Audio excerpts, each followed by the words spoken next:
So, let's run down some climbers.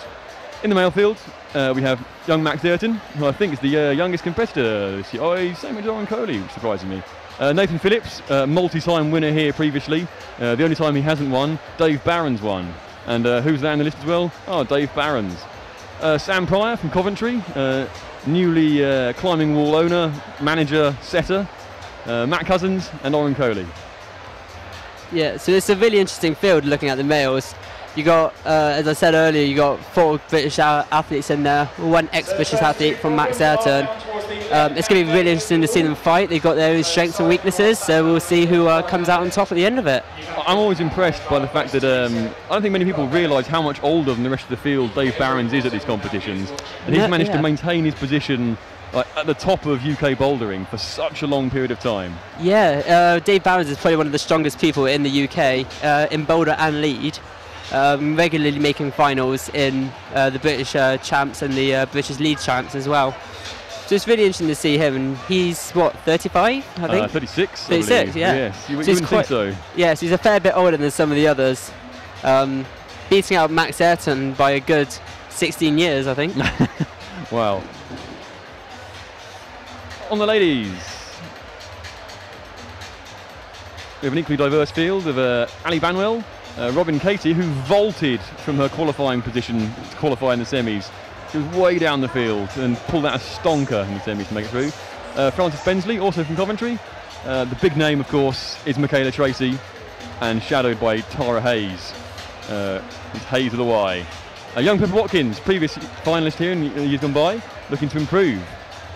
Yeah, I've known a lot of these guys for years. Like Tara taking multiple podiums in junior events and senior events as well. Michaela Tracy, I think one of the biggest names in the female field for being part of the adult British team for such a long period of time and competing in a lot of competitions. She made finals in the World Championships in bouldering a couple of years ago. I know that this year she's had a pretty successful year in the IFC World Cup, managing like semi-final almost every round she entered. Spoke with her earlier today, and she was saying that although she felt like she was qualifying and getting to this level much easier, she was slightly frustrated she wasn't able to go on harder, although she had been injured for almost half the year ahead of time. So that's quite something to come from injury to that. Yeah, it's really good to see her no longer with tape on. It makes the biggest difference. So we have... Oh. What's going on now? They're changing their minds.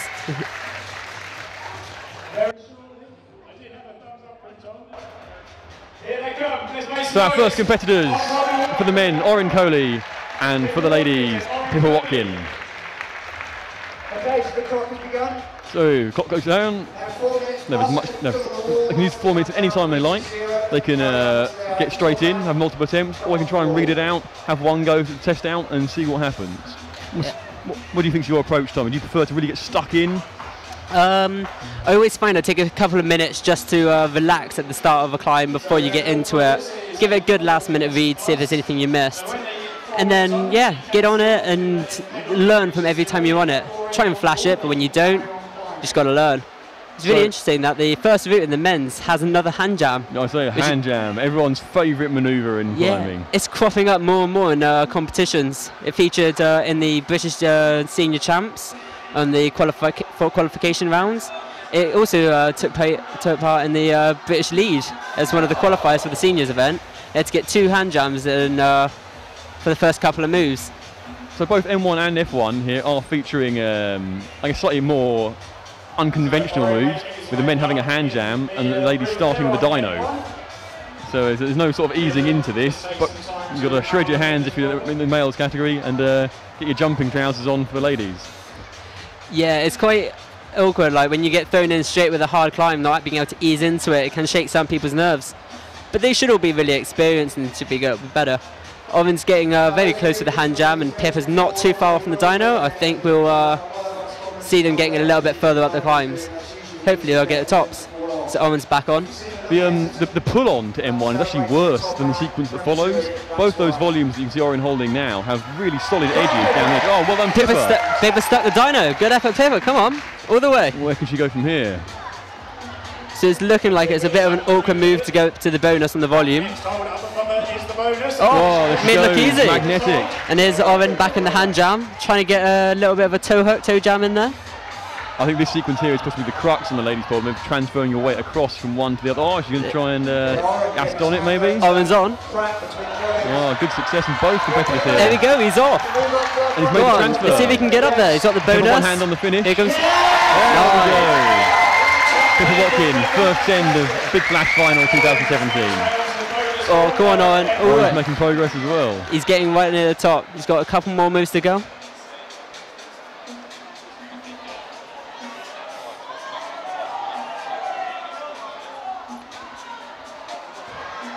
Oh, I don't know if you can tell, but those slopers are not good. Oh, commentators curse there, Tommy. Oh, I'm very sorry about that one. He's coming straight down. Oh, that was a good effort. He's still got time. He's got just over a minute. If he recovers, he should be able to get back on. Obviously, Pippa's given herself some extra rest time by finishing so far inside the time. She'll return to isolation, and the fact she returns so early, her competitors will know she's done well. Yeah, it's always when you're inside and you see someone come back in quite early. Can be a bit worrying at times. You go, oh, I know it needs to top this now, and it's doable, but it adds a little bit more pressure on. I think that's why it's good qualifying in 6th place. You don't have any pressure of knowing you have to do it or not. You just have to give it your best shot and hope for the best.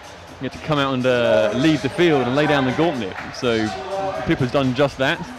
Oren knows he can get like 4/5 of the way up this route, right near the top. He knows if he can sort his feet out up there, he can do the same. Yeah, definitely. He got so close. That's going to be in his head, knowing he can get up there. It's whether he's got enough skin. There you go. He's egging on the crowd and he's back on. It's great to see there is someone willing to do that this year, because last year you were the competitor who was most engaging with the crowd, Tommy, on the big dynamic M3 which vaulted round the corner. Yeah, I don't know if you guys watching have seen that video before. It's been shared a fair bit now. Yeah, I kept cheering on the crowd and got really happy when I finally caught the dyno. Took a few goes. Good work. Oren's dug himself around the hand jam again. I think he's got that bit stuffed. Straight to the bonus. Gets the foot back in. He'll know what he did wrong before, won't he? He'll know how he tried to put his feet and what felt wrong, and he won't be making the same mistake twice, you fancy? No, hopefully not. He's looking quite good. He's getting a bit of a rest. These problems are very tiring, so it's going to be taking it out of him quite a lot. Oh, look at that concentration on his face. Yeah, and he sticks it. Come on for the match. He needs to get to his hands. There we go. There we go. The crowd goes wild. Great stuff. Both competitors completing both problems to start with. That's a good way of starting. If you come in, you've qualified in the last position, you need sort of that early start to get yourself pumped up and let your opponents know you're in the game, you're not here to make the numbers up. Yeah, that's definitely going to make them feel a lot better and give them a lot more confidence ahead of the next climb. So coming up next on M1. Our second competitors, we have Sam Pryor and Robin Casey. It is Robin Casey. I must say Sam Casey was quite elusive. I was trying to find him during the qualifier to have a chat with him and see what he'd been up to, see how his climbing was going. The only times I managed to see him was with his shirt off from the back, and he's a pretty built lad, is old Sam Pryor. Yeah, he's very strong. He's got really strong finger strength as well. He's got quite big hands, so it might help him quite a bit in the crack. Let's just hope he knows how to hand jam. I don't think it's a technique many people practice by choice, because of the effects it has when you get it wrong. This is going to leave everyone feeling quite aware of their skin for the rest of the competition, starting with a hand jam. Yeah, already talking to the athletes, a lot of them are getting quite thin skin due to brand new volumes and all the new holes being brand new as well. It takes it off a little bit. So losing skin on the rest of your hand as well is just going to add to it. It must be said, we're experiencing unseasonably warm weather in Norwich this weekend, with I think temperatures in the upper teens and maybe even low 20s. So couple that with the fact that a lot of the volumes are new and we've got a huge amount of people in the venue, it is quite warm. So the brushers will be doing their utmost to keep the volumes clean, and I'm sure the competitors will be doing everything they can to chalk up, keep the friction to a maximum. It's very close again there with Robin Casey about getting the dyno. Nice attempt at that there. I think this dyno is probably quite a challenge for a lot of the ladies because of their height. So they are having to really give it the beans to jump up and get there, and then slow the momentum down and sort of stop in place. Yeah, they've been given quite a small hole to jump from. They're doing a fairly large crimp. But then you go into two fairly good slopers, so you get a bit of a compression. It's a good way to start off the women's comp, sort them out straight away. I think a lot of people look at dynos mainly as like, how far are you going, what do you go to? And as you alluded to there, they don't really concentrate too much on what are you jumping off. And that's almost the biggest thing, whether you can get a clean, comfortable takeoff to get your body in a position to make the catch. Yeah, it's the thing with dynos in competitions, they're all fairly easy and they're all easily doable. It's getting that takeoff correct. So as you can see, she's jumping well. She's leaving her foot behind a little bit, but she's getting up there, and I think she will hold it by the end of it. I almost fancy that if for all the female competitors, if they do catch that dyno, they will then progress up to the point with the two crimps mounted on the volume side by side. The central section looks fairly straightforward. You see Sam there blowing on his hands, trying to keep them cool, keep the fingers at a usable temperature. Yeah, it's probably helping. His hands look quite red from here, looking a bit sore, and he's going to be needing to keep them cold on these awkward moves. Oh, trying to make use of the wall there, planting his feet. The wall, the DMM comp wall here at Highball has been freshly painted, so there's not as much rubber laid down in places, which although it makes it better in some ways, bits haven't been worn through, it is still mostly smooth. There's little friction in the taped areas. Yeah, there's not much friction in there, having climbed on it yesterday. The roof is quite smooth. Oh, Robin got really close to the dyno then. Still got a fair, she's got enough time for one, possibly even two more attempts if she's quick. Well, I suspect she's going to sort of let the clock run down and have one big attempt. Yeah, the best thing to do as a competitor is, especially when it's 4+, being able to take that little bit of a rest. She's getting so close. There we go, she's given herself enough time. She can get back on the wall, and she's still good. Re-chalk on the wall, don't waste time doing it on the mat. There you go. You'll see a lot of athletes doing this tonight with the 4+. They will get on the start holes where they can get a bit of a rest before going again. Once they're on, they don't have to come off until, well, they come off. Sam drops off. Sam's had enough of the hand jam. Unfortunately, doesn't make it. Oh! Robin Casey hooks the crowd. It's a bit of a heavy landing. I think she's all right though. Yep, always good to see. Moved off back into isolation, okay. So here we have Ali Banwell for the ladies and young Max Ayrton for the boys. So Max Ayrton in the qualifiers was looking pretty competitive. Initially, I think he finished first. And he handed his scorecard in first to set the bar. Unfortunately for him, the only people who beat him are the people in the final with him. Yeah, Max looked really strong in the qualifiers, getting a score of, what was it, 290. With, out of 300. Yeah, out of 300, so it's quite good. The only people who really beat him, big names like Matt Cousins, again in the final, who flashed everything in the qualifiers to definitely raise the bar. That's it, that's quite a strong, strong qualification score. I've done the lot. Now Max double hand jam and he's freed his left hand. Well, he's making use of the ret there to get up to the volume. Yeah, Max being a good route setter has probably set moves similar to this. And it's helping him a little bit. He's always been good with volumes. He's been climbing. Well, Ali is trying a static approach to female pond 101 there, seeing if she can spring up, pin herself between the holds on the volume and the start hold, and then maybe work out from there. I suppose with a dyno start like this, it's a low intensity pull on, so you do have the luxury of being able to play around with what you're going to attempt before you really commit to one way or the other. Bit of a false start there. Oh, she's laughing at it too, so that's good. Much like I think in the qualifiers, Dave Barron's dropped the start on a route. Well, he had to try and jump on because he couldn't get his foot up there, and he literally just jumped past the hole. Came off and had a good chuckle about it afterwards though. Yeah, at the end of the day, if you can laugh about something, that's what makes it better. Exactly. So yeah. As we saw with the previous documents, Ali is spending quite a few attempts gauging the distance and how much he needs to chuck off the start holes to make that catch. Hopefully she'll progress and make it. Max seems quite comfortable with the double hand jam here in the release. This is what he does with his feet afterwards. Oh, I thought he was just going to take the swing on one hand then. Yeah, he's a strong lad, but I don't think even he was to hold his own body weight just on the skin of the back of his hand. No, we need like Tom Randall or something. The thing with dinos, as you were saying, it's because it's such a move that doesn't take much energy. You end up racking through lots of attempts, and you find yourself easily having at least like 10 attempts on the climb before you realise. And when every attempt counts, you'll see the stronger girls like Tara Hayes and Michaela Tracy. They'll be taking more of their time with it. So in comparison to having 10 attempts, they might only have like 4 attempts at the dyno if they don't stick it, just to give themselves that nice bit of rest so they can do the top much more easily. You see Ali's still seems like in two minds whether she should be trying to really launch herself at it or spring up for that one-handed pin she tried on the first attempt. Much like Robin Casey was though, she's so close to sticking the hold. You can see her hands are brushing the hold, but it's not quite over the top enough. Looks a little bit like you might be trying to birth a cow. But, yeah, we're getting really close, and I mean she's still got 37 seconds to go. She has time, and just got to be confident really, and I think she'll get it.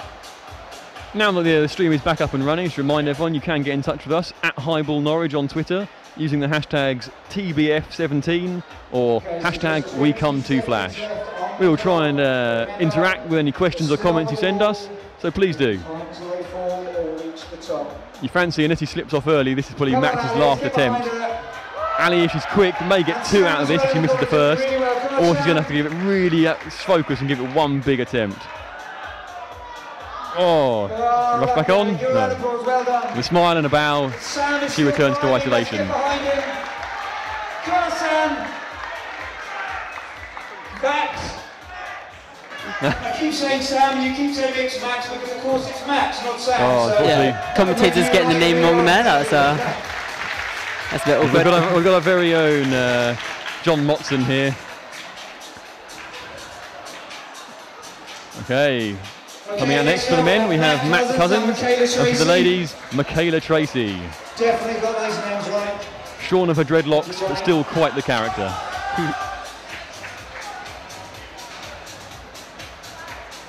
As you were saying, Tommy, let's see how someone like Michaela gets on with the dyno. Oh, not a bother. Made that look like it was nothing. Sprung up. Here comes Matt Cousins getting in the hand jams, getting amongst it. Oh, there we go, look at that. What is that? We were talking about, maybe you don't want to do it, maybe Matt does. Just camping, why not? I think these two are in a race to the top by the look of it. Yeah, it's going to be tight. There you go, that's Michaela Tracy showing her experience. There's a reason Michaela Tracy is probably the favourite for this event coming into it, and I think she's showing why. Yeah. Oh, dramatic goings on M1 though. Oh, Matt slips off but holds his position on the wall. Go on, he's right there. Using the wall is a good. Oh, his feet do not want to stick. There we go. 2 good flashes. That was a really quick round. Less than a minute it took. Matt shaking his head and laughing there. He knows. He's pleased to have got it. Maybe wasn't quite in the way he wanted to get it. Because those cut looses he'd have had to instantly tense up his core and his upper body, and he'd have felt that. But like you say, because they both did it so quickly, he's given himself more time to recover in isolation. Yeah, so he has the normal time of all the other competitors, plus the extra 3 minutes that he decided not to use. On the wall now, we have Frances Bensley for the ladies. They're coming out now, slight delay. And Big Dave Barons, the only person to have won this event apart from Nathan Phillips. Dave did win last year, so he's the reigning and defending champion. Yeah, let's see how he gets on with these hand jams. Frances is making it easy as well. Oh, is she going for the campus? She's eyeing it up. Oh, no, she's got her feet on the backboard. On the wall there. Yeah, she's got her feet on the backboard. I didn't see that. Making steady progress up these tiles. Been climbing with Frances a few years. Didn't see her for a little while when she moved away, but yeah, it's good to see her down in Bristol every so often, taking part in the local comps. Making short work of this one. Oh, big call to Dave Barons. Frances top. Varying fortunes there. I don't think he can believe it. I don't think Dave was expecting to come off that, but the way he fell. Oh, you can see by the look of his face, he just didn't really know what was going on. So, you're saying you haven't seen much of Frances. as we briefly mentioned Utu earlier, Sam Pryor and his brother Ben Pryor have opened up a wall in Coventry, a city that didn't previously have a climbing wall. It's called the Ballroom, and Frances, she works there. Yeah, so she's one of the setters and staff members. So it's good to have, we're trying to encourage her to pursue the setting more if she wants to, and we're good to have another female setter travelling on the circuit. Yeah, it's really good to see some females getting into route setting, as it is mainly a male predominant field. So yeah, everyone's always saying we do need more female route setters, so hopefully Frances might inspire some more to get involved. Obviously with people like Shauna Coxey, Leah Crane and Michaela Tracy, all sort of big competent climbers at the top of UK climbing scene. There's plenty of people around currently who can inspire young ladies to take up climbing. That's been before we go internationally, with people like Melissa Lenarive still going around, Yanya of course, the up and coming youngster. Yeah, there's so many big names around the world that are just so young. You look at Philip Schenk, he's from Italy. Really strong lad. He's sorry to cut in there, Tommy, but Dave's back. Oh, he's holding it. Oh, come on, Dave. These volumes obviously aren't that very friction friendly. He sliced it up. Big boom. There you go, he sticks it. He's pleased with that. As you were saying, I don't think he was either pleased about the way he fell off, or pleased with the fact he dropped a flash. But 2 attempts, can't do it in 1, do it in 2. Yeah, no, that's a really good effort from Dave, keeping himself composed and working out what he did wrong and taking it back.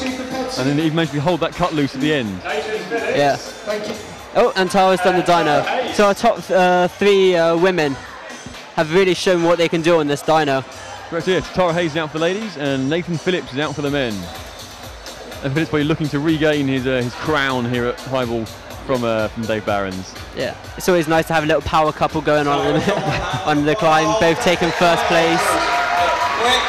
Tara demolished F1. I've only stopped for a moment to check the batteries on this microphone. It's at the top. So in the ladies qualifiers events, Tara and Michaela were slightly separated from the rest of the field, not by a huge amount, but by enough to be noticeable that maybe these two would be sort of duking it out between themselves for the female climb. On the men's side, it was much closer, with our top 5 competitors all scoring 290 or higher out of 300. Go on, Nathan. So Nathan's now into the tricky spot. Will he encounter the same difficulty with his feet as Dave and Max had?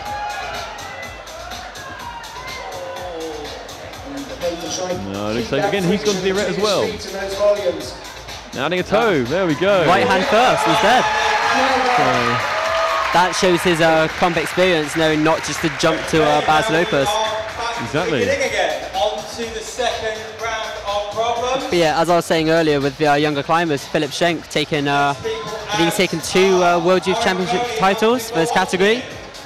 There's so much potential in the young climbers, especially in the British scene, as we've got Pippa coming back out, followed along with Oren Coley.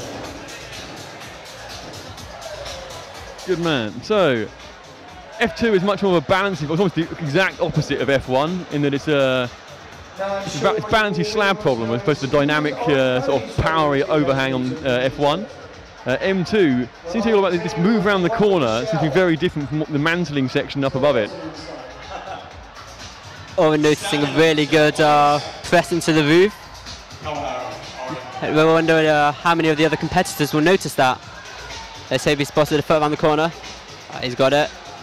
Oh, as you guys can't see it on the screen, but he is really tensing up his face. This section of the DMM Compal has quite a lot that seems like it should be usable, but never is. With both the arete sloping at quite an angle, the roof not being quite the distance away from the foothold you want it to be. So you really have to sort of grunt your way through this section. This move is all about squeezing. I've climbed on that volume and it is terrible. It's much more like the angle is quite flat, so like you're saying, you have to really like compress against it.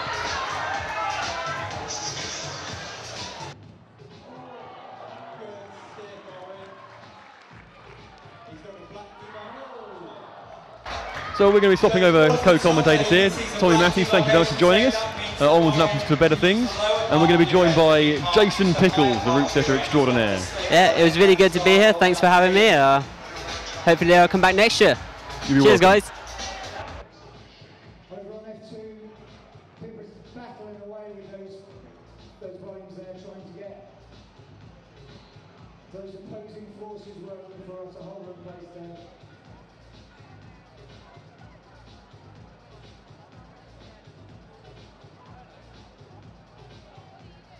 So I am now joined by one of the members of our setting team. Some man who was once described to me as being more of the weather-bitten, serious veterans of route setting, Jason Pickles. Good evening, Jason. That's quite an introduction. Hello. So M1 and F1 seem to cause a few problems, but then F1 seemed to get, once it got through the dyno, people were motoring up it. F1 was kind of all about the jump, and M1 there was a little bit more to it. Those who couldn't jam struggled. Cool. Those who could got to the top. And you got very different climbs here for on the second problem. F2 being this very balancy slab problem where there doesn't seem to be a lot to work with. So you both get up and then move off. I just think Pippa here trying to hug the wall, re-chalking. Yeah, F2's all about momentum and technique, as is M2 actually. The transition round the corner on M2 using the collapsed dish that Orin's got his hand in now. That's the Percy Bishton special. It's all in the hips. With Orin's obviously trying to avoid it and crush himself up against that roof. Yeah. The volume he's got his foot on isn't the best, but that's the amount of pressure he's going to be putting through himself. As we saw there, the body tension's done him in. No, and these two problems, to be honest, they're quite a step up from the first two. You lured them in with the welcoming problems. It's onwards and upwards from here. Yeah, they're going to be hard fought now. This was persevering well on this, getting up into position. It's working out where to go from here. So time is up. Both competitors are on the wall, so they can carry on until they fall. Fancy Orin will probably make it back up to the large volume, whereas Pippa's probably going to have a little think about what to do from here, and then try something quite dynamic, I should imagine. Oh, there we go. She kind of had the right idea. Yeah, she needs to trust her feet a little more, and she might have had a chance. No foreign either.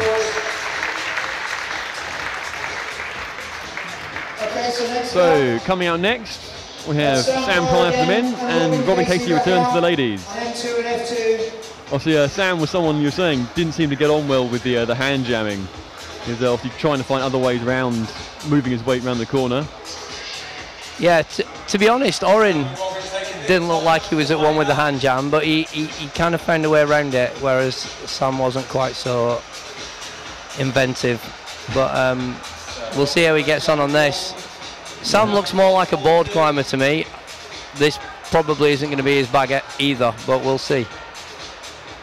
Well, there we go. See, the foot's, men's 3 and 4 might be a bit more up his street.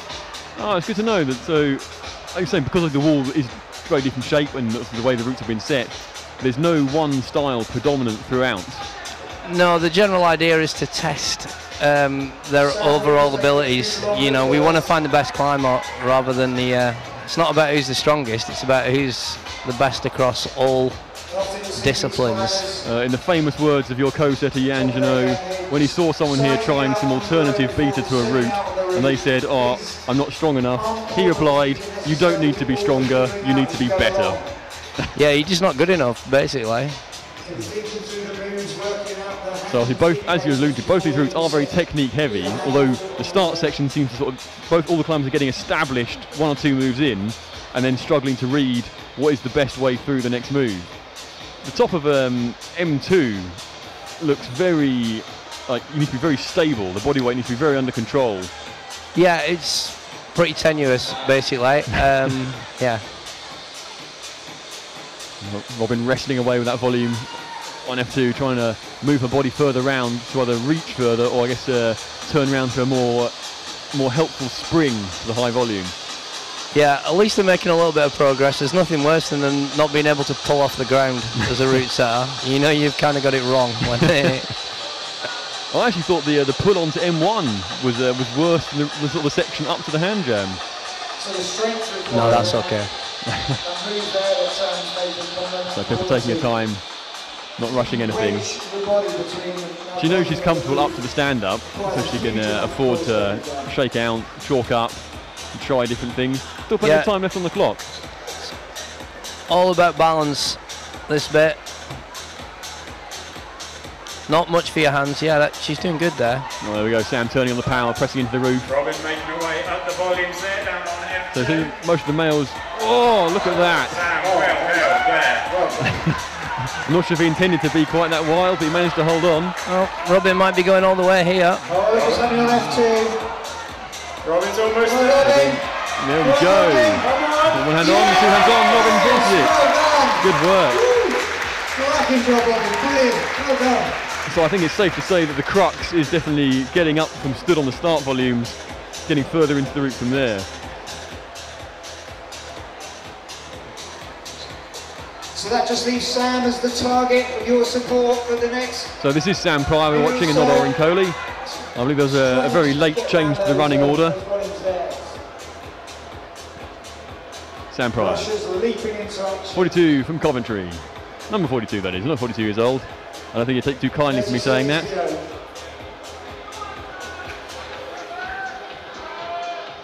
We mentioned earlier, Jason, that the male field is all very close in height and body size. There's no sort of outliers. With previous years we had someone like Matt Varela-Christie or Sam Lawson, both over 6 foot, that sort of maybe distorts the field and what you have to set for. Absolutely not. We can't think about that at all. You can't, there's no way of working around height sizes. You've got to set problems, and you know it all evens out in the wash in general. Some things are, climbing by its very nature is reaching between holds, therefore it is reacher if you're not strong enough or good enough. So wise words. Okay, so yeah. now we have Ali Banwell and Max Ayrton. Max. Here we go, Max Ayrton and Ali Banwell.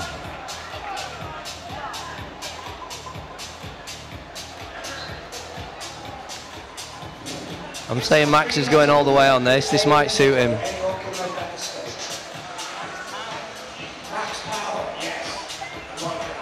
Well, he's also eyeing up the roof.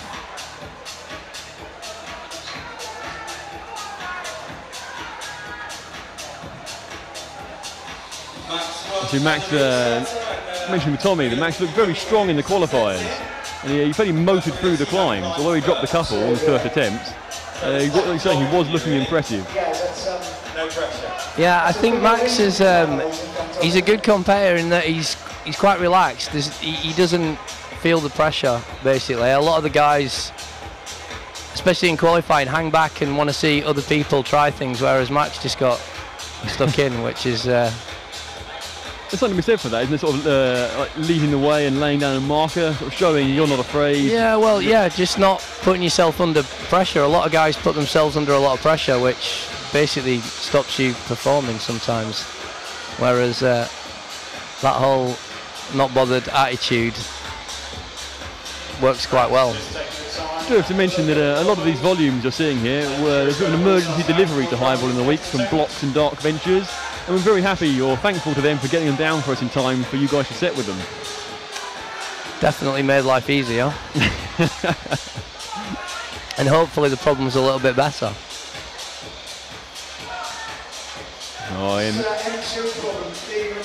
Would you say that this the move of getting up to the bonus hole for the men is a bit of a splitter? It seems like everyone's getting into the roof, but then making the transfer further up. Getting around the corner is basically the crux of it. The last move, matching on the 2 volumes is quite hard just before the finish. But meanwhile, Ali's in position to go for the finish. Adjusting her feet, trying to find a bit of the volume she trusts. Oh, Ali, come on. Driving up, one-legged squat. There we go, one hand over, probably safe. Max has done it.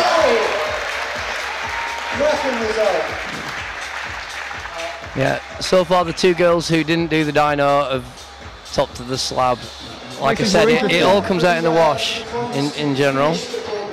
Obviously, the tighter the competition we get, the better it will be when it comes to the final couple of routes. Sorry, say that again? Obviously, the tighter the competition is in the early stages, the more the excitement builds towards the last couple of routes to see who's going to come out on top. Yeah, basically, that's the way it should work. I mean, in an ideal situation, yeah, it should climax at the end. You don't want the first two problems to decide who the winner is. I believe last year, Alexia Bash rather ran away with the first two problems, which then meant for the final two problems, her competition were really under pressure to try and do something to catch her. Whereas obviously she's not here this year, and as you're saying, the field seems to be balancing out over the first two problems.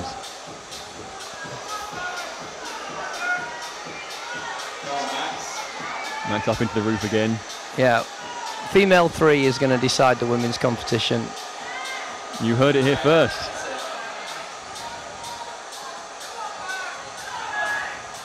Oh, trying the same sort of dynamic foot change that Sam Pryor managed to stick. 10 seconds left. Jump himself on the wall. Do you prefer 4 minutes plus to 4 minutes dead? I'm definitely 4 minutes plus, to be honest. Okay, let's get behind him. Come on, Max. There we go. So your time is up, but Max has got as long as he can stay on the wall now to try and get up there. It's a lot harder to set for 4 minutes dead. The problems have to be a lot less complex and basically a little bit more straightforward and obvious, and I don't think it works as well. You don't get the last minute sense, so to speak. No joy there for Max, and out comes Matt Cousins and Michaela Tracy. Also, coming into this event, on paper, it did look like Michaela Tracy is the favourite, so to speak. Yeah, I mean, I think Michaela's for sure one of the favourites. Ultimately, she's in the semi, and that's all that matters. It's not about qualifying in first place. What matters is who wins this. I think she will be in the top 2 for sure. Well, again, Matt Cousins getting into the roof, and then not sure what comes next. Searching for Griffin. It's the angle of that volume that really makes it the killer, I think, rather than the friction level. As you move up over it, you're inclined to ride over it, which obviously makes the foot narrower on the profile. Yeah. Michaela, meanwhile, has made rather short work of F2. Yeah. Yeah. A little bit of playing for the crowd. Yeah. The women's competition is going to hot up on these last 2 blocks. I would expect Tara to top female 2 as well, and then it's all go. So Matt now has the stage to himself. He returns to the Percy Bishton special.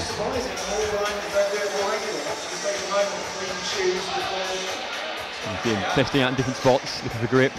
Yeah, it would be nice to see somebody top this. Obviously, we still have the big boys of high balls competition, Nathan Phillips and Dave Barons, who have won every year here between them. Oh, Matt taking a slightly different approach there, trying to stay low. See Matt just experimenting with body positions there, trying to get the... Do you think that the fact he's clearly unhappy with the amount of grip he's getting off that volume is going to play in his head a little bit? He's never going to be trusting his feet? An experienced competitor like Matt will not let it get into his head. He will trust it until it slips. Obviously, 2016 British bouldering champion. So like you say, he's used to the biggest stages.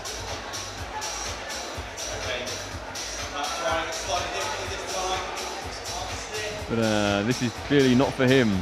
He's not looking too happy with that volume.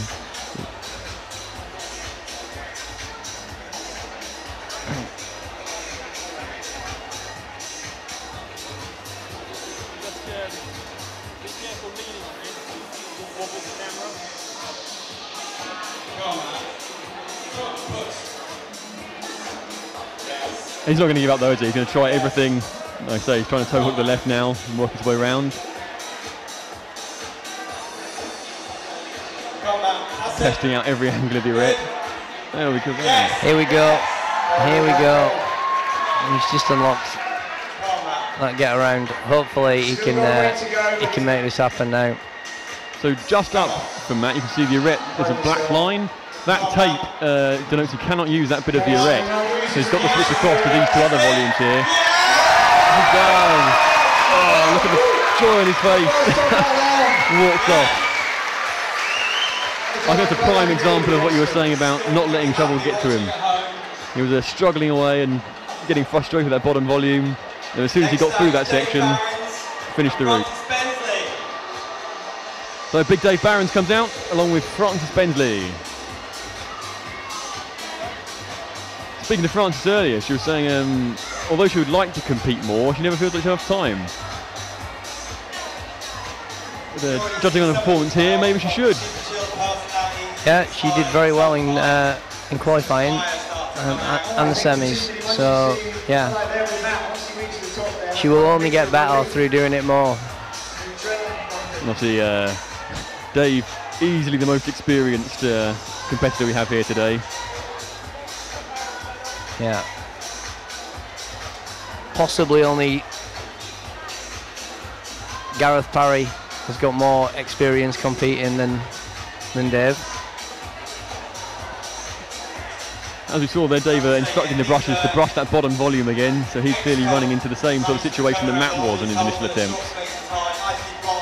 Frances, meanwhile, seems to have got through the sticking point on F2.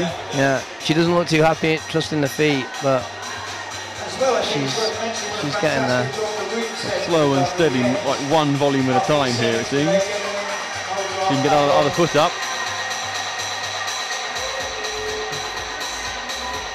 So the section of the wall that F2 sits on here is actually a slab. It may not appear so. Oh. Yeah. It's the top half's a slab. The bottom's kind of a little steep, depending on how you come at it. But yeah, it's pretty slabby / vertical. So it's definitely a transition on F2, like you say, from the bottom section to the top section. But it's the top section. I think, as you rightly pointed out, Frances wasn't perhaps trusting her feet enough as she should, and then paid for it at the end.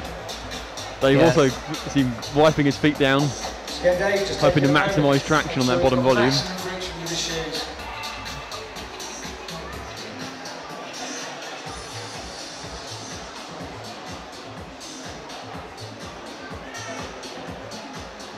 We've had a question on our Twitter feed here from my co-commentator currently. I'm not sure it's either entirely serious, considering who it's from.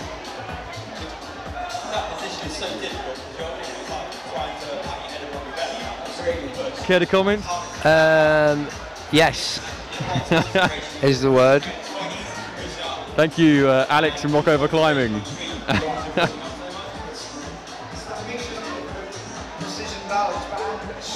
Meanwhile,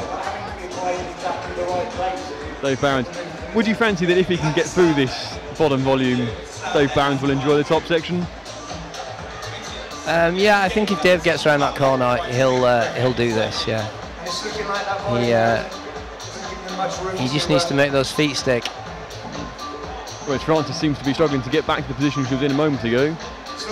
Although, again, we mentioned earlier, the unseasonably warm temperatures we have are making it quite warm in here. I think the lights might have something to do with that as well. But again, as you pointed out, many of these competitors have competed on all manner of big events, be the British Bouldering Championships, the Quiff, even the Europe and the World. So I think they're quite used to sort of the spectacle. Here we go, Dave's in. There we go. Come on, Dave, let's not forget he's the current highball flash champion at the moment. Oh no. You got time, Dave. I think he could have made better use of the erect there rather than going higher up on the left hand. He needed to make better use of his feet, if I'm honest. Jumping straight back on there to beat the clock. Now he knows he can get through this section. Now normally with the unfortunately. Go on, Frances. Perhaps he should think about his shoe sponsor. Oh my God! heartbreak for Francis again, so close to the top. But still smiling.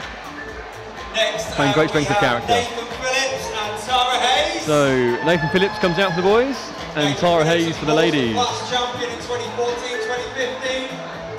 All the crowd oohs and ahs will have tipped Nathan off by now that there's probably something a bit suspect about this route. Yeah, well, I think he'll know that if he can flash this, he's in a good position. Lexi's not here. Lexi was back-to-back 2015, 2016. So there will be a new female champion this year. Oh, slow and steady on that volume. Looking very self-assured. Oh, just as I say that, he comes off. Yeah, moving with confidence and quite a lot of poise. You could go down to shoe level. Yeah. So if they're not wearing, a lot of these guys might have different shoes. So matching, I think, the start hold there. Well done. There were some accusations of jump starts in the qualifiers. Really? Thankfully, they all turned out to be untrue, and it was people winding people up in order to put more money in the charity box. Nice. So we'll appreciate that sort of accusation.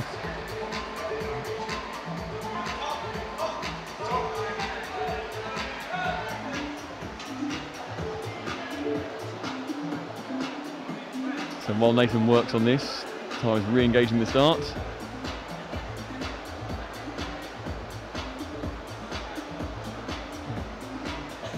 Nathan taking the same approach as Matt, So trying to slowly get onto the dimpled volume that's right by his abdomen right now. Not fancying the dynamic and ultimately unsuccessful attempt that Sam Pryor tried earlier. Others have firmer edges, Swinging onto stuck it. on small chips.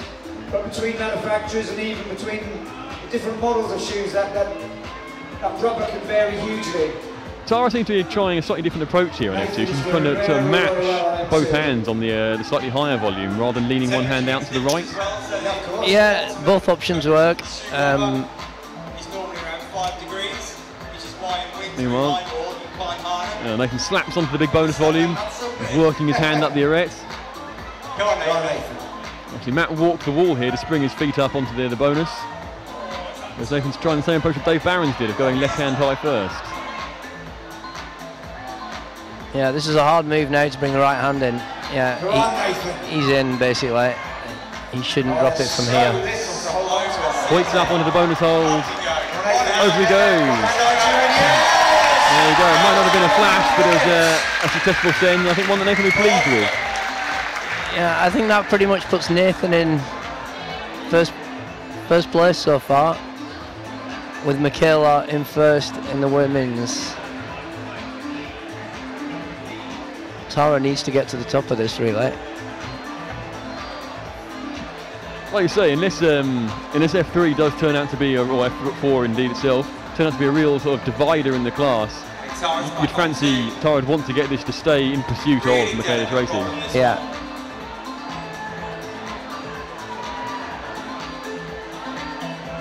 Yeah, currently leading for the men, Nathan Phillips and Matt Cousins, both with 2 tops each. Although Nathan has taken significantly less attempts than Matt Cousins.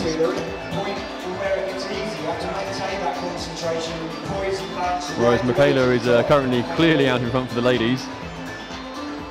And like you say, Tara will want to get a send on this and then hope one of the other routes proves more problematic for Michaela than for herself. Yeah, the ball's definitely in Michaela's court at the moment. You know, Tara knows she's short of time, so she's like taking a lot of care and caution on this attempt. Oh, using the pushing down with the thumb. Right, she needs to make this count. So the buzzer's gone, time's up, but she can carry on with this attempt. I think this is actually the furthest she's got so far. Oh! This will be great. This will keep the competition interesting if she can top this now. The Saints need to make it count. I think that move is making it count. Oh my God, Tara! Oh, partake at the final movement there. Do you think she's overcooked, overestimated the top hold? Possibly some naughty words in isolation right now. Right now we move on to F3 and M3. We move on to the other half of the DMM comp pool. This is what was the original comp pool here, before it was expanded. There's a lot more overhang here, although the men do have a slab problem. As you can see from Orin there, the black line again delineating what's out of bounds. Basically, the side wall is out of bounds from higher up. We say thank you and goodbye to Jason Pickles for his good work. M3 and M3 being separated on the corner by the field problems. However, we have been joined now by the big cheese of highball himself, Mike Surtees. Good evening, Mike. Good evening, Giles. And welcome aboard. Obviously, just saying with Jason, it looks like for the ladies that Michaela's had a dominant start in the first two problems, whereas for the men we've got both Matt and Nathan having sent two problems, so it's a bit tighter there. But Jason seemed to think F3 might be the splitter for the ladies. Well, they're certainly moving on to the steeper part of the wall. This is the original part of the comp wall we had here. Where they've been climbing now was the extension we did in 2013. These are remarkable statistics. Where Orin in now has always been a bit of a tricky area for problems. It's just 16 years old. 16 yeah, a lot of drops happen in that space, and where Pippa is now is at such a difficult roof to come around, especially those new holes. They look quite hideous, to be honest, right now. Although there is a lot of it's a high foot to balance that out. Although there is a lot of holes on F3, I think the body position makes a lot of them harder to use than you think. Come on! So for Pippa, although there are a great deal of holes there, a lot of the way they're positioned, the way your body wants to hang, makes it much harder. Yeah, I mean, sometimes the problem is you've got too much choice, and that might be the case there. Like, if they've probably set that a certain way, but there's a number of ways you could hold those, and she's just giving it a go. And I expect we'll probably see her try a few different variations of that. Obviously, while we were discussing Pippa there, Orin sent M3. Good effort. Got work on the slab. So yeah, that keeps Orin in the game. This means Pippa has the stage to herself again on what is the stiffest part of the wall, the steepest part of the wall for the ladies. Only the route on M4 incorporating more of the steep section of the wall.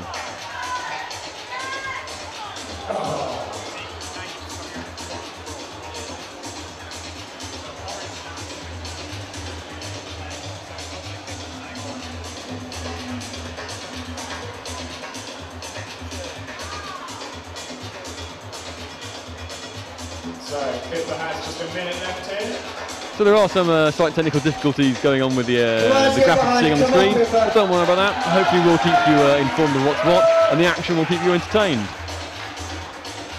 And just take a moment. So Pippa is comfortably the youngest climber we have here tonight, but Highball does run a special competition just for the younger people earlier in the year, the Little Flash.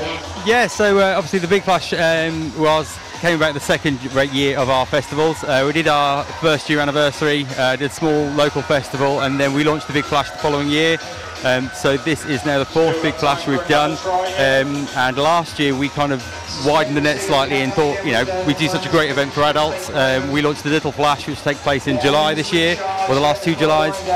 We try to run it as similar as we can to a World Cup format, just because there's not that much opportunity for young people to have a real good go at isolation and having 4 blocks. There's lots of 3-block competitions and kind of 5-block qualifications, but we try and give them lots of qualification problems, 20 scrambles, and then into a 4-block final with isolation, and yeah, that's gone really well.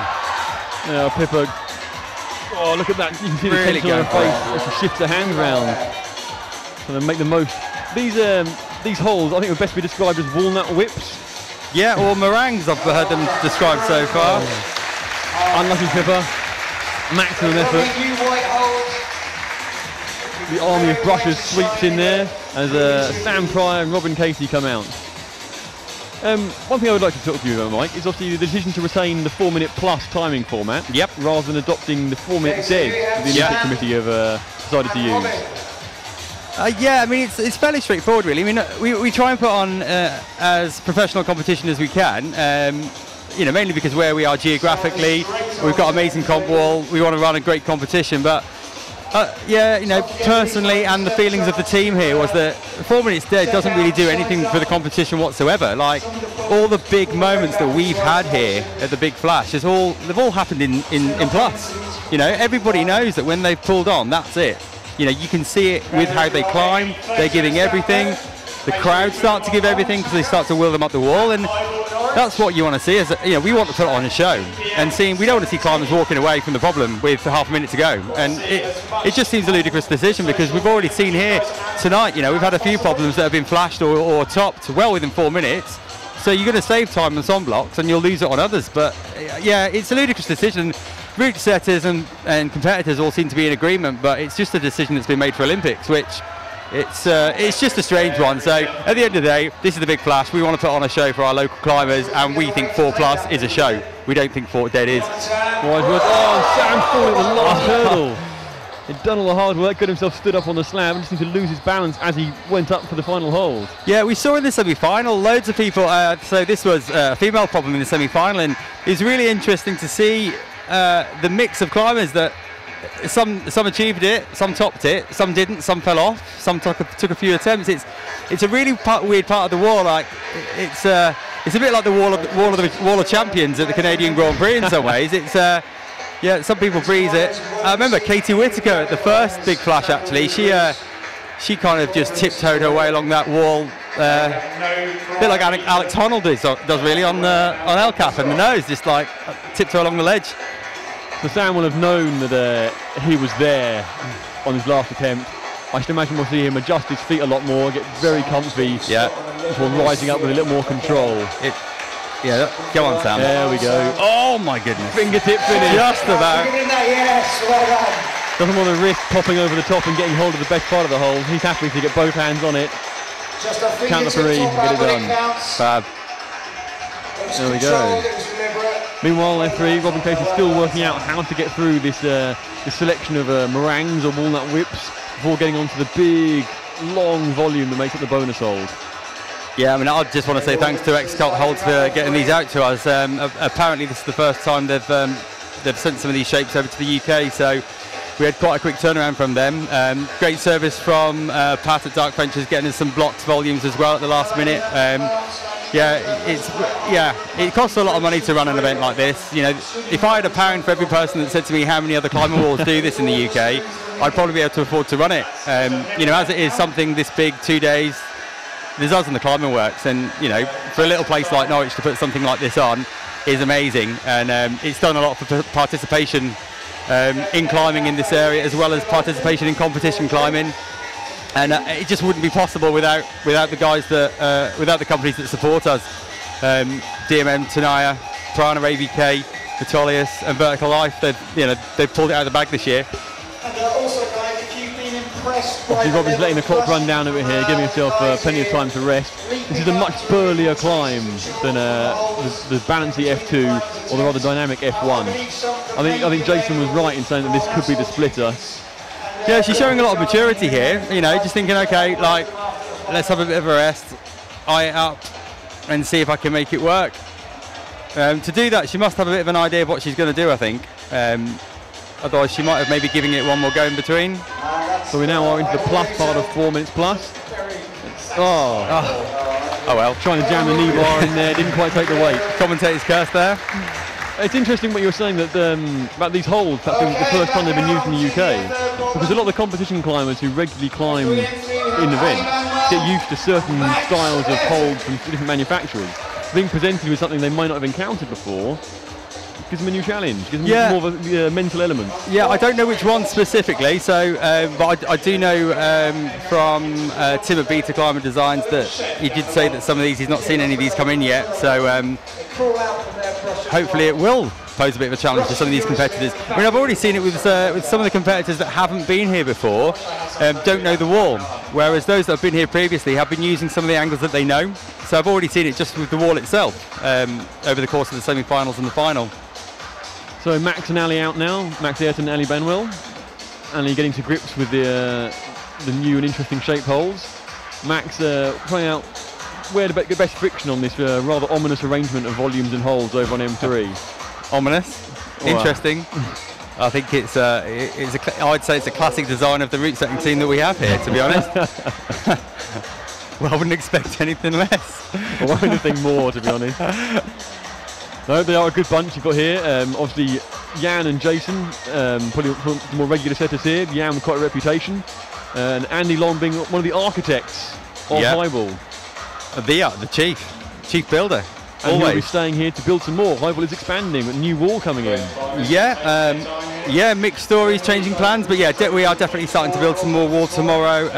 It's basically going to be our new squad training wall for our youth squad and hopefully adult squad. A completely T-nutless wall. Basically, we'll have volumes on. It'll be a volume-only wall, and it's going to be great for coaching our youth squad. And then we're hoping we've got quite a few adults here who are quite interested as well, so we might do just have squad, youth and adults. Yeah, so essentially it's going to be a bit of a comp wall extension, and yeah, we'll use it in our winter and summer bouldering leagues, and for doing some interesting problems. It'll be good. There we go. Max has made it through the bit he was stuck on before, and he's got his hand up high. You can see him scratching to find where's best friction to release the tow hook he was using to get up that far. Yeah, so Max is a route setter. He's been recommended to us. We've not had him yet, but I know Thomas, one of my management team, he's speaking to Max about getting him up here. So I did say on the live commentary that this is a kind of a job interview really for him. So we'll see how we go. Do well, keep smiling, come back. Yeah. It's always great to have a good relationship with the setters and the competitors. They come back regularly. So we said before that Dave Barons and Nathan Phillips have won every big flash between the two of them. And these events are always well attended. I was speaking to some of the competitors earlier today, and they were saying that it's purely on the strength of the competition and the atmosphere here at Highball that draws them this far out of the way. There's nothing really else out here for them to come to apart from Highball. 1 minute to go now. Yeah, I mean, yeah, they certainly can't go climbing outside here, that's for sure. I mean, if any of them want to take up kayaking or sailing, there's plenty around. But in terms of outdoor climbing, there's nothing. So, yeah, I mean, when before I opened Highball, I went around lots of climbing walls, and one of the things I realised at the time, which is back in 2012, is that there wasn't really many competition walls. So, and those that were around were kind of hidden away at the back of the climbing centre rather than at the front. So, we built what you can see right now with M3 and M4 on, and we extended it, and we've made sure we've got a lot of space for spectators. So in terms of, it's not just a comp wall, it's a competition arena. And you look around, like, nobody's sitting on the mats, they're all sitting on chairs. So, and then that's one of the feedback we get from people that travel here. It's like, this is a good comp to come to. Max has managed to get himself up. He's taking a slightly different approach this time of going up in the corner. And as he try and sort of squeezely mantle his way around this. Time has up. I should imagine that Max will be keenly aware of that and will be shuffling his feet in very small increments here, trying to keep himself close to the slab. So delicate here. Ali returns to isolation, having got stuck in the same bit of F3 as the other competitors. Jason's prediction so far proving quite accurate that F3 might be the icebreaker. Did he let you know who set which problems? No, even I don't know that. Even I don't know that. Oh, lucky Max. Still smiling though. Yeah, it's always good to see. It's always good to get the smilers out. Owen Crowley's a big smiler. So is Tommy Matthews. Michaela's come out there smiling. It's always good for the crowd to see the competitors really enjoying it as well. It's also good when they get a bit angry. I think people like to see that as well. Well, Michaela is quite a fiery character, but you wouldn't know how to speak to her. Very calm, very collected. Also a very intelligent young lady, doing a PhD currently. I didn't know that. I didn't quite get the full title, but it's something to do. The words nuclear and molecular, I think, were involved. Okay. It's obviously quite different to her pastime as a climber. What are you studying at university, Giles? I don't study at university, I'm a student. I just hang around there. Okay. Well, there you go, Michaela's blown straight through the section that's held everyone up so far. And is now hanging on the bonus volume.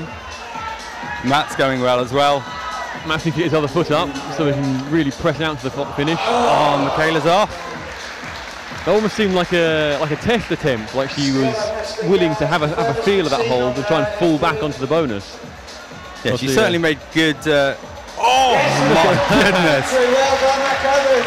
Well, forget everything I said about trying to get up steadily. Matt's just blown up it.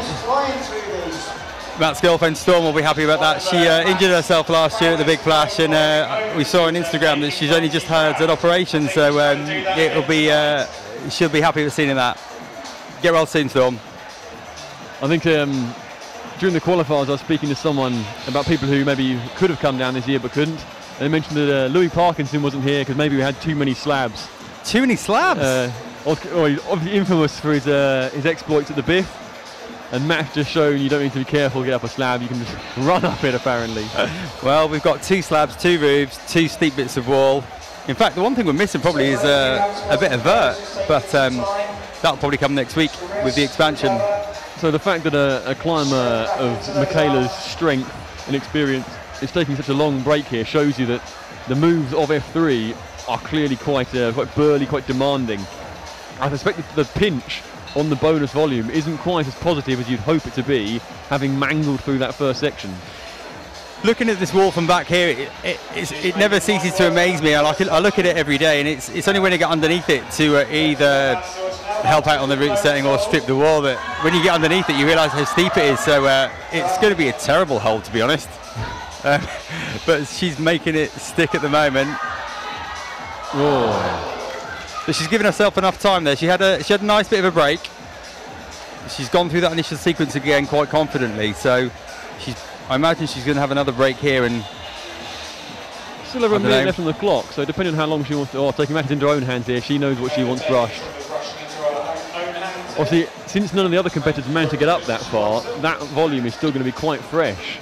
There will be some chalk on it from where the testers and the route setters were experimenting with things, but compared to the lower hole that's been really bedded in and used by previous competitors, Michaela is now out on her own in unknown territory. Okay, let's just watch her go through this sequence. She's got it absolutely nailed. Flying through the first moves. Toe hooks and heel hooks. Come on, Michaela. Come on, hold it, make it stick. Yeah, breathing hard, which gives you an idea of how much strength to put in that pinch on the left hand. The crowd coming alive for her here, though. Come on, double heel. Come on, yes, she's got it, she's got it. Come on, Michaela. Oh, slaps to an undercling. Come on. Up she goes. Feeling confident now. Might be it. Yes. Oh, that could be decisive. Yes. Oh, she is clean. Well done. That's brilliant. She knows, the crowd knows. Big smile.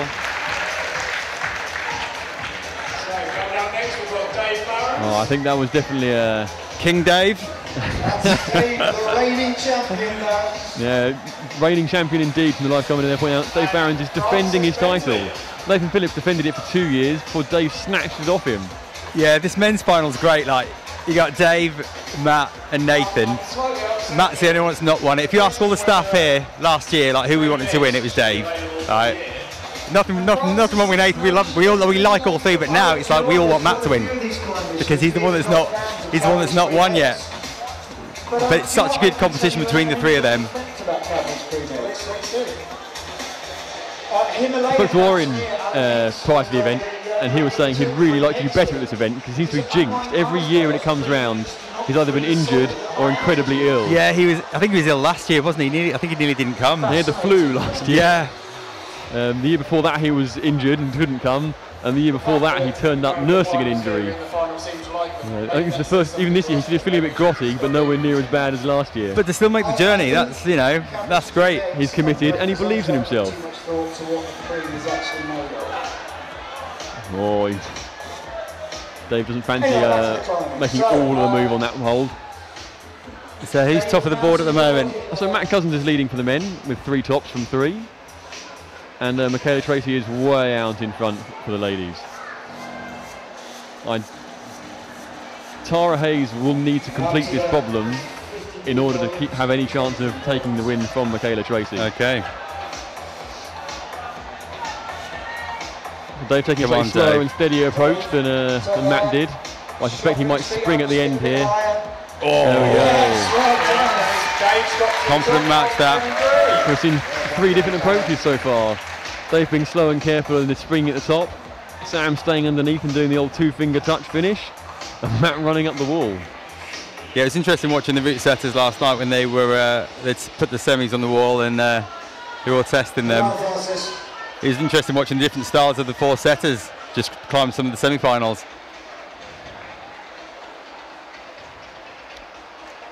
Apologies, I think I referred to Tara being on the wall there. This is of course Francis.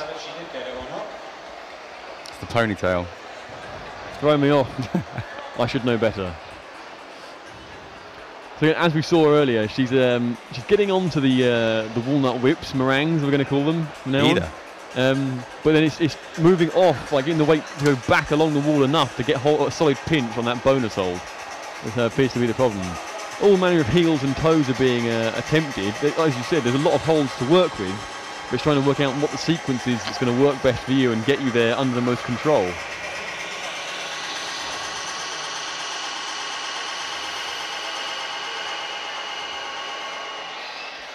Psyching yourself up. Okay, so that's I suspect most of the females on this route haven't actually worked out what the optimum approach is before they've set off. I think there's a fair amount of experimenting going on the wall. People are getting through the first sequence okay, and then having to try and work out what happens now. How do we get through to the volume bonus and beyond? Oh, it's tense in the corner, Francis.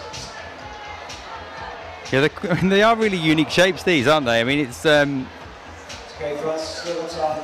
they kind of look like they should be fairly positive. You know, they're brand new holds, so they should be full of friction to a certain extent.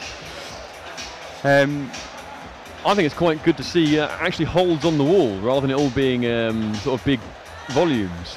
Yeah. It shows there is still a place in competition climbing for shaped holds. Yeah, I mean, I probably speak for most climber wall owners right now. When you think back, you know, 5-10 years, all you were doing was buying climbing holds, and you know, they kind of vary from, you know, £1 to, you know, maybe double figures. But nowadays, you've got to have a budget for these, you know, macros and volumes, and they're not cheap. And you know, I'm just going to put it out there. You know, since Brexit, climbing holds and volumes and stuff have gone up 25%. And you know, so anyone listening, if there's any climbing walls out there listening, they'll be nodding their head, going, yeah, people need to know that. They're all imported from Europe, so yeah, Brexit gets to us all. So Francis pulled on the second to spare here. She knows it's her last attempt. She's giving it the beans. The furthest she's got so far. Oh, look at that. Can she hold it? Oh. She's looked really strong all the way through this competition so far. She definitely looked like she didn't want to take that extra 10, but I think she'll be glad she did. In the qualifier, Francis was a solid third. So I think she came into this, maybe not the highest expectations because she didn't compete as much as she'd like to, but she's clearly performing a level that is giving her a lot of confidence. Yeah, she looks really confident, and moving really well too. So now we have Tara Hayes on the wall, and she's joined by Nathan Phillips. Nathan's climbing well, really well, as he does every time, to be fair. I think it was just one small mistake last year that cost him the title, actually. We asked Tara what her favourite part. It'll be good to see whether Nathan follows or his foot's close to that. You've got to be careful of that line. Oh, the line is down the edge of the wall, so the heel can hang a fair bit before it's not going to hit anything. There's no worry. No, there. he's fine. His heel's good. Very slow and methodical, I always think, Nathan. Very static.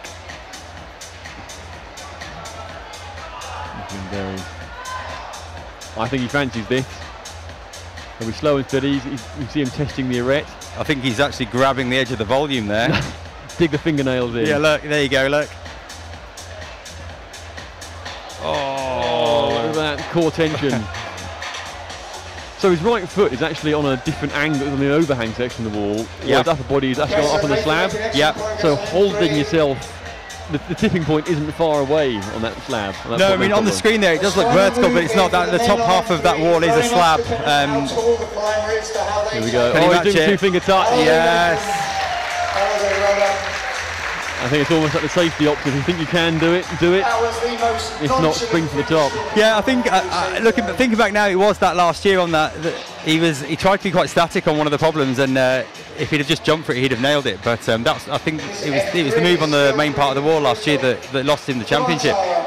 I think the bottom volume on M2, which a lot of people had problems getting traction on, has perhaps made people a little bit wary of getting reliable friction on the volumes under these lights in this heat. Yeah, it is warm in here tonight. I mean, it's probably what the warmest weekend in October so far. I was speaking with someone earlier who mentioned that they remembered coming to the first big flash under a blanket. Under a blanket? They were wrapped up, and they had the free blankets being handed out to keep people warm. That's how cold it was in the first year. So again, as with previous events, Tara's really giving himself a long break to get through the burly sort of lower middle section of this F3. I suspect that, as with Francis, we're going to see Tara really turning the wick up on the last couple of attempts. So you were saying that, just bringing the scores up there, I think you said that Tara's got to top this to have a chance of still beating Michaela? Yes, Michaela is running away with things currently. Yes, so Tara would need to complete this route and would need to do better than Michaela on the final route for females in order to have any chance of victory. Whereas for the men, we have Nathan Phillips and Matt Cousins, both with 3 tops each. So depending on how M4 goes, this could come down to attempts or bonuses. Yeah, so it looks like a tricky M2 there for most of the competitors. There she goes. So 15 seconds left on the clock. Is she going to get back on? I suspect she'll let the clock go absolutely flat before she pulls back onto this. Come on, Tara, behind you, come on. Yeah, 4 seconds, so she knows that this is the one. These are the moments where it's one more rep, a few more seconds on the hang. It'll hold everything on. She's eyeing up the knee bar that was tried earlier on as well. Oh no, not to be.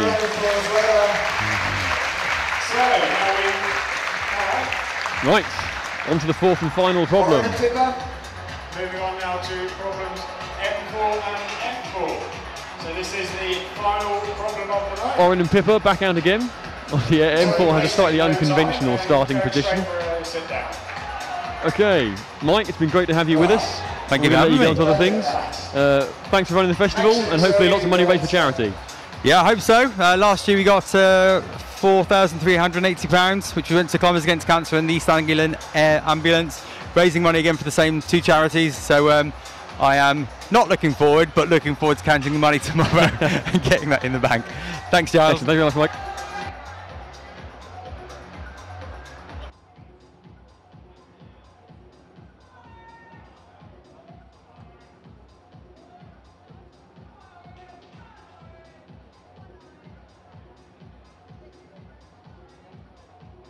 So as Oren gets to grips with the rather unconventional M4, you can see the effort on his face. I've been joined in the booth by Tim Hill, representative of Beta Climbing Designs, who also speaks on behalf of several of our sponsors. Tenaya, our shoe sponsor, Vertical Life, the primary sponsor, and the app we're using to score this sister. Good evening, Tim. Evening, Giles. How's it going up here? I'm well, thanks. It's good to be back with you after our stint last year on commentary as well. Yeah, nice to return, and comp seems to be in full flow, doesn't it? Yeah, we've got the, although Michaela is rather running away with the ladies' competition, the men is a bit closer. And we've got 2 on the overhang, the stiffest section of the wall for both our finishes, and the men have definitely got a slightly unconventional climb here. Yeah, it's good, isn't it? Even Oren is starting to look like he's enjoying himself, which is nice. I think he's had a few stressful problems, so it's good to see him smiling at the crowd a bit. Mentioned earlier with Tommy the success of the Zlagboard competition you've been running here this weekend. Yeah, it's been good. It's sort of the first time that there's been a sort of national Zlagboard competition in the UK, apart from Blockfest. So it's nice that Mike and the Highball team have sort of taken that on, along with the sort of full Vertical Live package. So the score system is now all done through that as well, and that seems to be a big success. And you saw that Orange tried a very different approach on his second attempt to M4 and almost stuck what looks like quite an awkward unsighted dyno out to a volume and a hold. Yeah, it's a tricky problem, isn't it? I mean, sort of that classic teardrop shape that seems to appear in quite a few comps, and the competitors will be well aware of that shape and know how difficult it is to hold. So I'm sure Oren just needs a few more goes to start unlocking the problem. Pippa trying a dynamic move of her own there, going for the snatch of the hand and the toe hook simultaneously, getting the coordinated moves going in. You mentioned the teardrop the lesser spotted head jam from Oren there, holding himself in position with his forehead to reach up. You mentioned the teardrop volume. I think there's obviously very differing opinions on just how good that hold is. So I've heard it called two very different things. Some people refer to it as the Jetson chair, other people as the urinal. Yeah, I'm sure Jason Pickles would probably have something else to say about that, knowing his sense of humour. Oren seems to be trying a different approach on each climb he takes here, on each attempt. Yeah, it's tricky, isn't it? I mean, unwinding, and so you're facing back down the right direction again to get yourself established on the sort of those top volumes is going to be tricky. And to be honest, it's pretty hard to see what to do from the commentary box. The volume with the bonus hold stuck onto it, which has a second volume bolted to the bottom of it, does have a small white hold strapped to the outward-facing side. So I think Oren's attempt to dyno out, if he can get good purchase on the teardrop, may have something in it. Or there's something to be said for turning around beforehand and trying to fall back onto that hold. There goes the buzzer. Oren's quite relaxed where he is. I think he can take his time from here, whereas Pippa is under much more strain. But even then, she's re-chalking on the wall. Yeah, Pippa's sort of a pretty good lead climber, so I'm sure she can hang around on good holds. And it's a good effort by Pippa. She's tried hard there. Oren's back into his head jam. Although this might look like an uncomfortable position to be in, I guess it does take the stress off your shoulders and your arms, so trying to keep yourself fresh there for what is going to be a big move coming out. Oren's pretty young, but he's definitely climbed in enough comps now to sort of know some of the tricks and know to sort of hang around when he needs to. And I'm sort of pleased that Highball have got sort of the carryover time running. It sort of allows for some of this stuff, and it's great for the crowd to see. Exactly, I say Oren is making the absolute most of the plus of the 4 minute plus here. He pulled on, sat on the wall rest, he's resting everywhere, here he goes.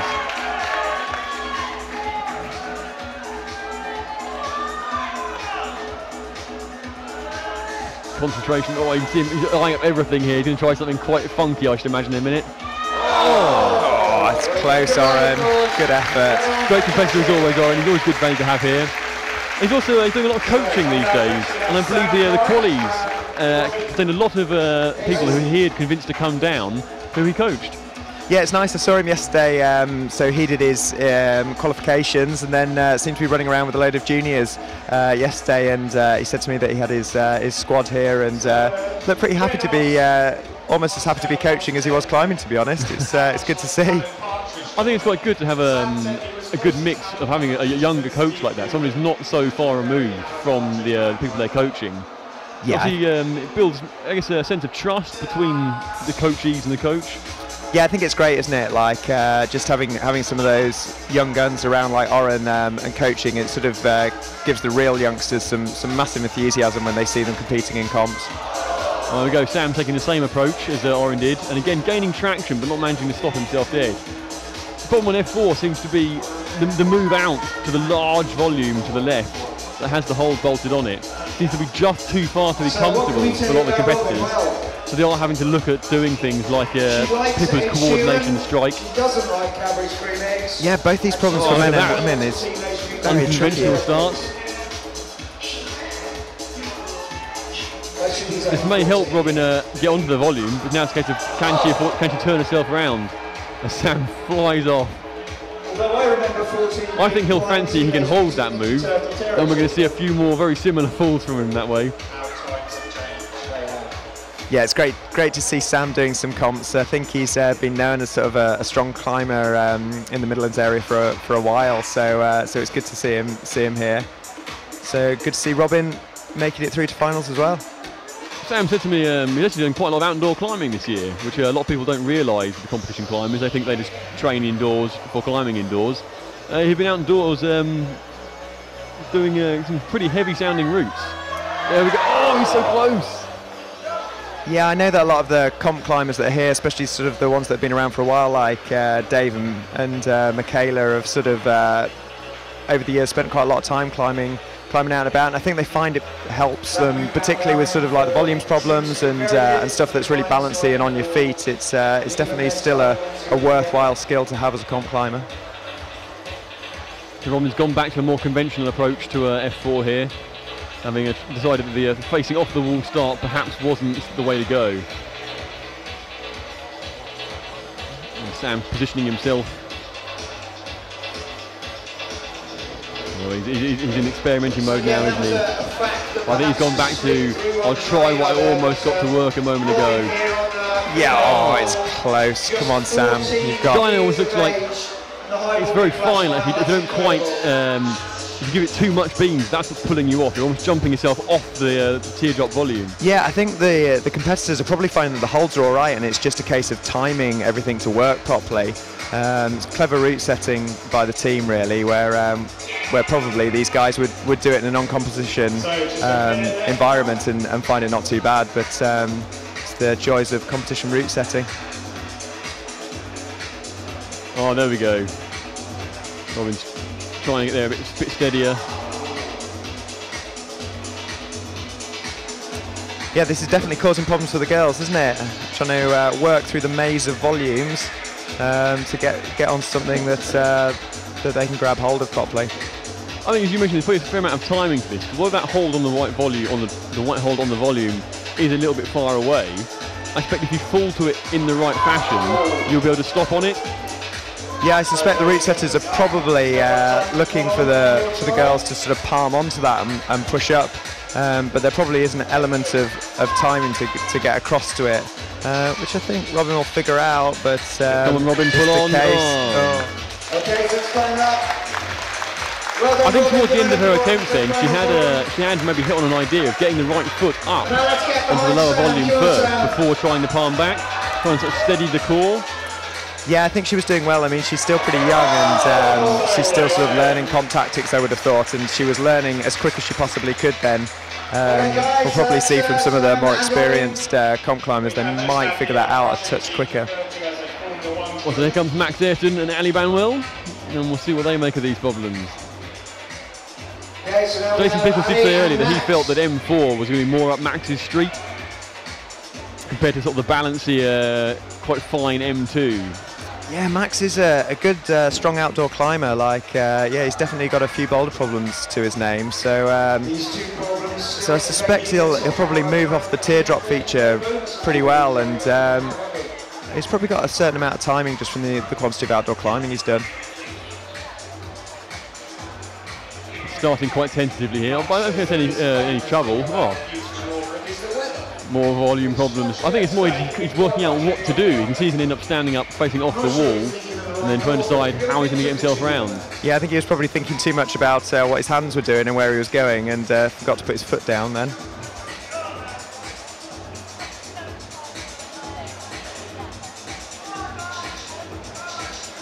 Well, there we go.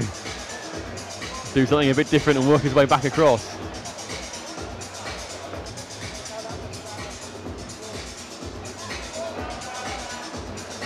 There we go. Ali's taking the approach now that Robin took right at the end of her attempts of getting the foot up first.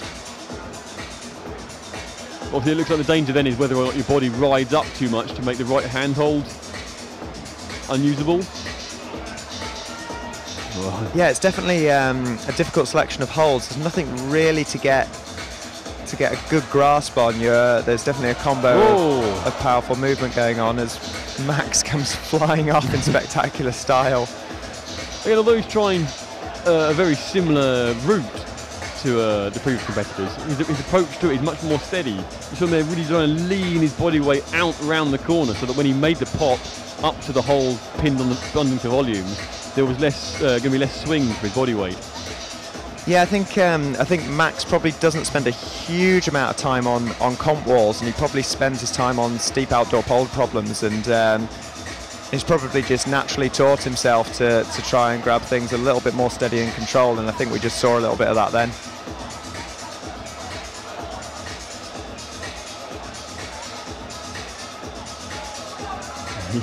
You can see the cogs turning here, can't you? He's eyeing up different parts, trying to work out what to do, and ending up back at the same position. Yeah, it's great for the crowd. You can see straight into the eyes of the competitor, which you don't get to see most of the time. You can see that the way he's trying it, releasing that back foot is going to be killer. So now he's trying something a little more controlled, even if it was a lot stronger by being a full extension like that. Whereas Ali's, I think, persevering with the same approach. He's going to try and get the right foot high before going out backwards.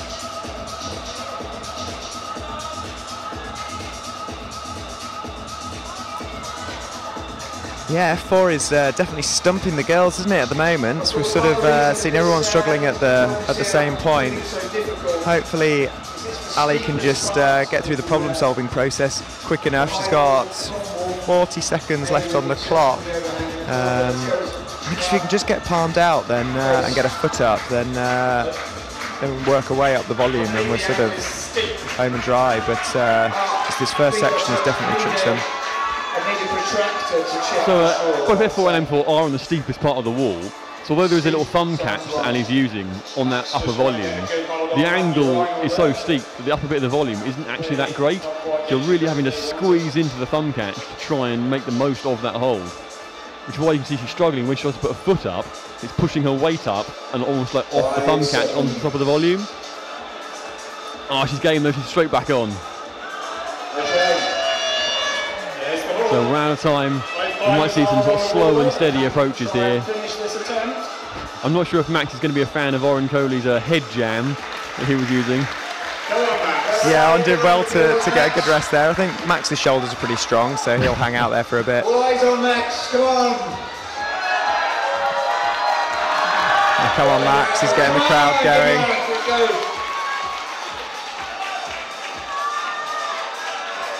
What do you think? I think he's going to go back to trying to turn out and spring up.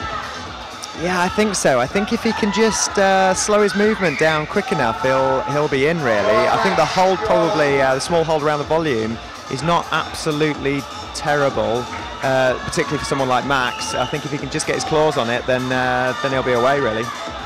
Oh. No, it's true what you were saying. Sam Pryor was making quite a few quite convincing dynos. It almost seemed like he was giving too much momentum. They was then pinging out of the teardrop volume. Yeah, it'll be interesting to see how this man does. Matt is definitely known for being super light and super good contact strength. So if there's anybody that can jump and campus their way through stuff, I would expect this man to do it. So Matt Cousins and Michaela Tracy out on the mats. Matt Cousins obviously in a bit of a duel with Nathan Phillips for the victory, whereas Michaela Tracy has an unassailable lead at this point. Yeah, it's nice to see Michaela back comp climbing. Actually, she's sort of just been suffering a little bit with some niggles and things since the World Cup last year, and so she's spent a load of time just at Raven Tour trying to get some routes done most of the summer, and this is her first comp for quite a while, but she seems to be in full flow again. Made short work of the bit from stimmying everyone else so far. And exactly the question you said, she palmed back onto that hold, brings up to the thumb catch, up onto the volume, controls the swing, and there you go. Nice one, Michaela. Big smiles. Riley, very proud of herself. Well done. Oh, you're not wrong, I spoke to Michaela this morning, and she was explaining that she was injured for a fair portion of the start of the year. And in spite of that, if you look at her performances on the World Cup, she's repeatedly making the semis. And she was saying that she felt like she was getting to that level quite comfortably, but just having been injured, pushing beyond that to really sort of challenge for the big moves. Oh, it's close by Matt then, he's definitely on it, and he's a pretty light, strong guy, so I think if he can just get some good contact with that left hand, he's gonna be good, really. Yeah, it's interesting with Michaela. I think her upper back seems to have been giving her issues, and I think as far as sort of World Cups, if she can just get a good season or a good couple of seasons under her belt, then we'll start to see things from her. But just know that she's struggled with a little bit of fitness. But it would seem that going to Raven Tour for the summer has helped her comp climbing, which is great news. It's always it's good to encourage, because obviously there is a generation of climbers who are growing up now who have got more access to indoor climbing than anyone's ever had before. But the appeal and the worth of outdoor climbing is being shown through people like Michaela Tracy. Yeah, it's good. It's an important. Come on, Matt. Oh.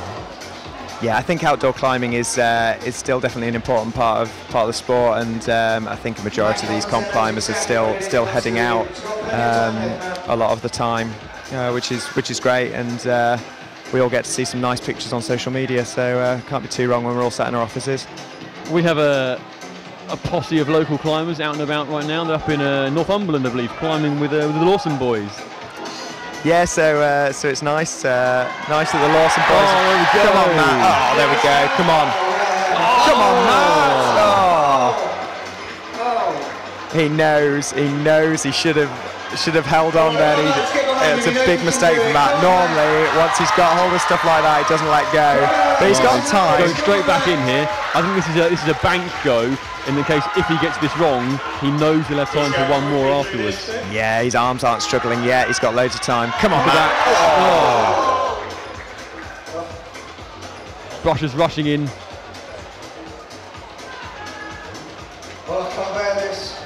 So just under 20 seconds left on the clock. This will probably be it, barring anything disastrous happening really quickly. But Matt does now have the psychological edge of knowing that he can hold that move. Yeah, Matt's a pretty regular setter as well in places like Mile End down in London, and I know that he'll have probably put holes on the wall in very similar patterns. So he has a pretty good understanding of what's required. Luckily, he's also stronger than most of the guys in the country on this type of terrain. Oh, super close by Matt. He'll be kicking himself for making a small mistake.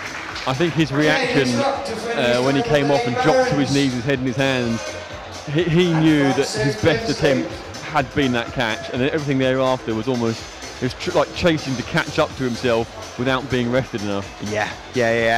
Well, he's got another problem to. Oh no, sorry, we're on M4. Sorry, I've got ahead of myself. So final problem, and well, we'll just see where the results sit. So Dave Barron's, Francis Bensley out. Whether or not Francis can make it through this tricky bottom section in the same way Michaela did, we shall see. You're talking about strong people and like holding compression moves. I think Dave Barron's, if he gets a good grip on that teardrop volume, he'll stop any body swing. Yeah, it's great seeing Dave back out. He's almost old guard of comp climbing, British comp climbing nowadays, and you know, he still makes all the youngsters try hard for it, and he's still such a powerful climber. Really, it's great. Jason suggested that perhaps only Gaz Parry was probably the more experienced on sort of the regular comp climbers in the UK than Dave Barron's. Yeah, that's probably true, and that's definitely fair comment. I think. Yeah, him and Gaz have definitely got the sort of British mileage in as far as comp climbing over the years. So and it's nice to see here. He was saying he was really pleased to make it back here because he just really likes Mike and the highball crew, and feels this is sort of one of the best competitions in the UK. Ever since highball shifted to a zonal setting, we've had Dave down a couple of times to set things. Obviously, because he is a shorter but much more powerful climber, his routes do tend to be quite a change up for people who maybe are used to having to sort of make dynamic springs to things, or the more sort of complicated Rob Napier type problems. Dave Barron's gives you something you know is going to be a bit burly at some point. Yeah, I think this is the joy of sort of having such a good route setting crew that we have in the UK nowadays.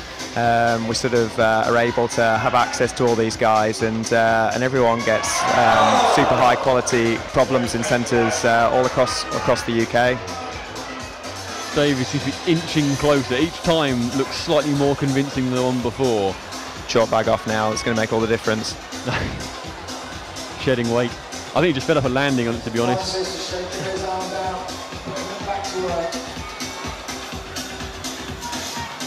So come on, Francis. Just got to figure out how to get that palm back. That's it. Now spring back from there. Oh, Dave's close, isn't he? I think Francis' first attempt was probably her best attempt, and since then she's been experimenting with sort of other approaches. I suspect she's going to go back to what almost worked the first time. Yeah, I think in some ways Michaela sort of is very good at just going for something and sticking with it and making a strong decision about stuff. And yeah, comp climbing's about changing it up and making sure that you solve the problem. But I think if you can see a method, there's definitely something to be said in to keep trying that. Oh, close. Oh, Dave Burns looks so close on this. We're 30 seconds left, and he's going straight back in. So again, much like Matt, he's almost banking an attempt, knowing that if he slips off with this, there'll be time to spring back on, have a little break and re-chalk. Come on, Dave. There we go, Francis resorting back to the, that's the move. It's almost like locking out the palm strike at full extension, whilst your body is sort of further forward than both your hands.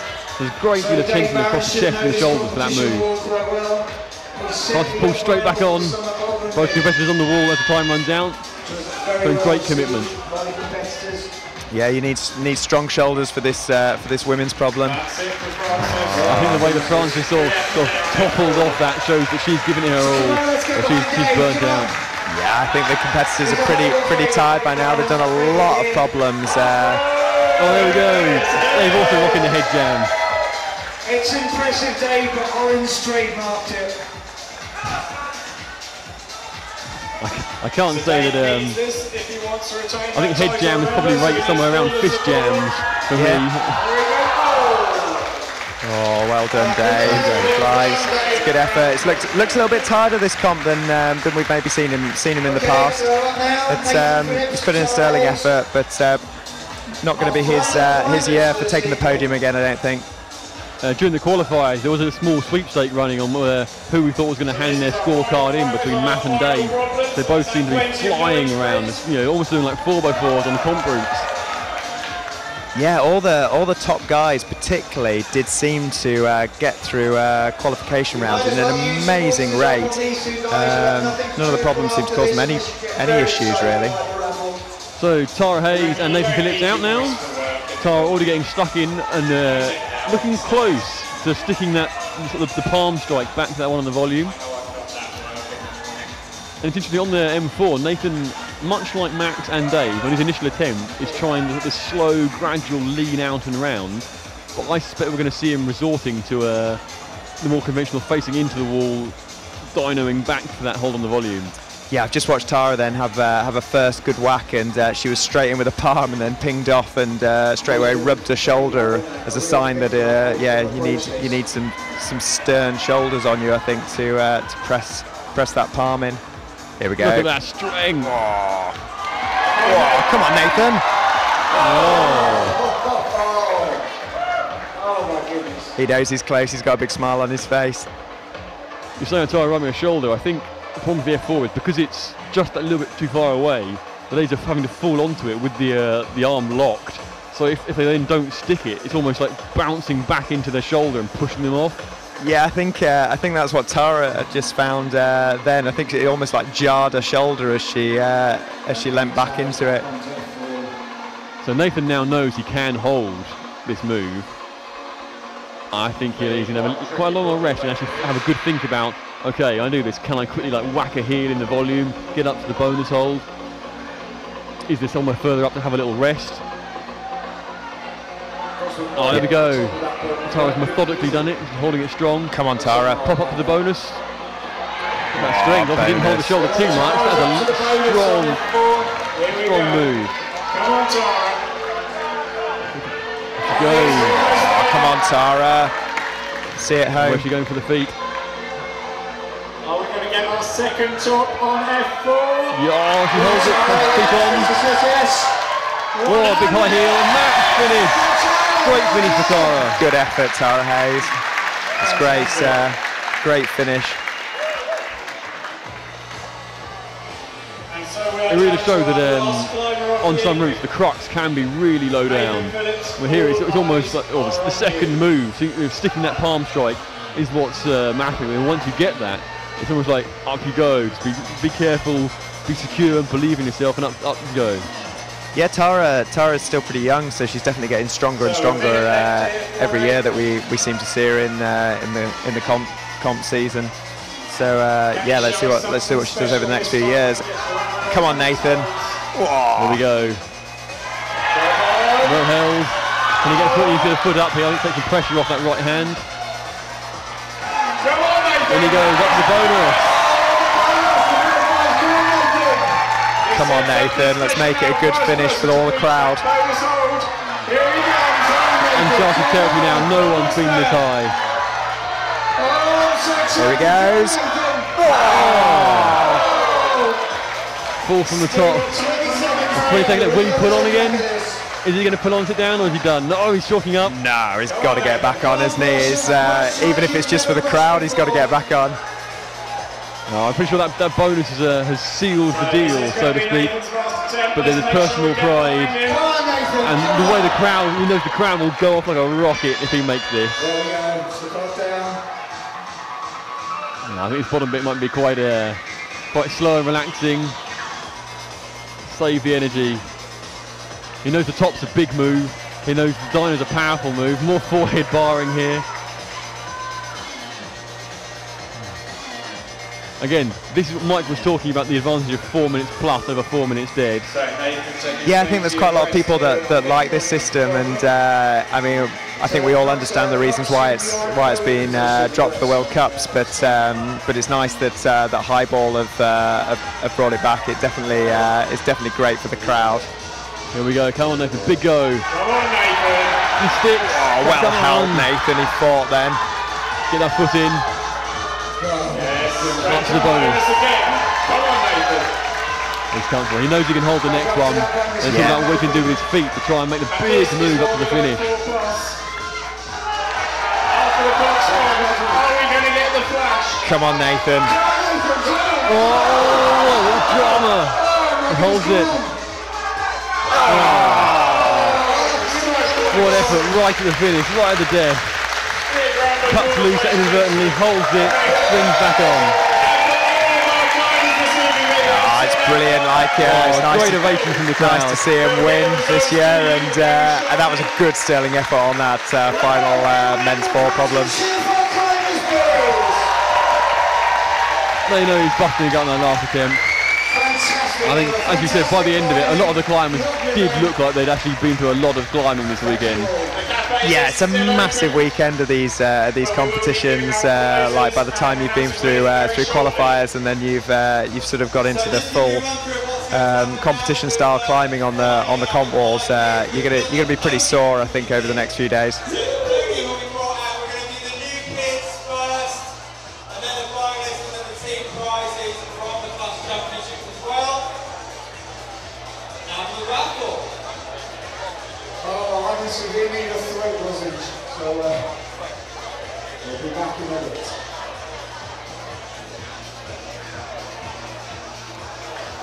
Okay, well, that's all the climbing done.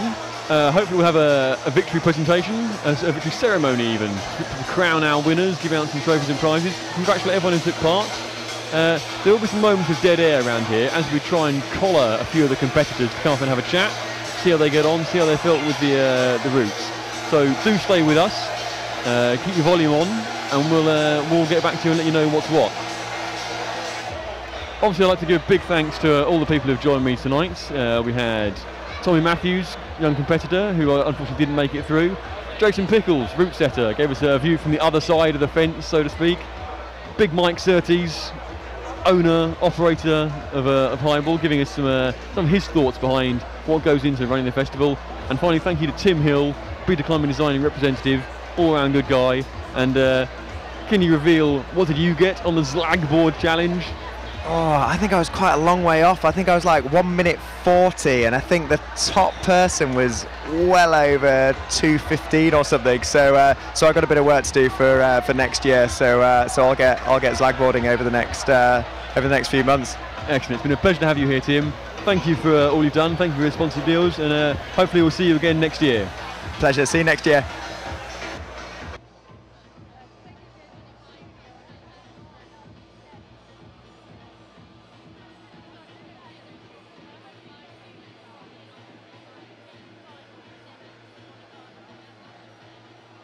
Has everybody got their raffle tickets?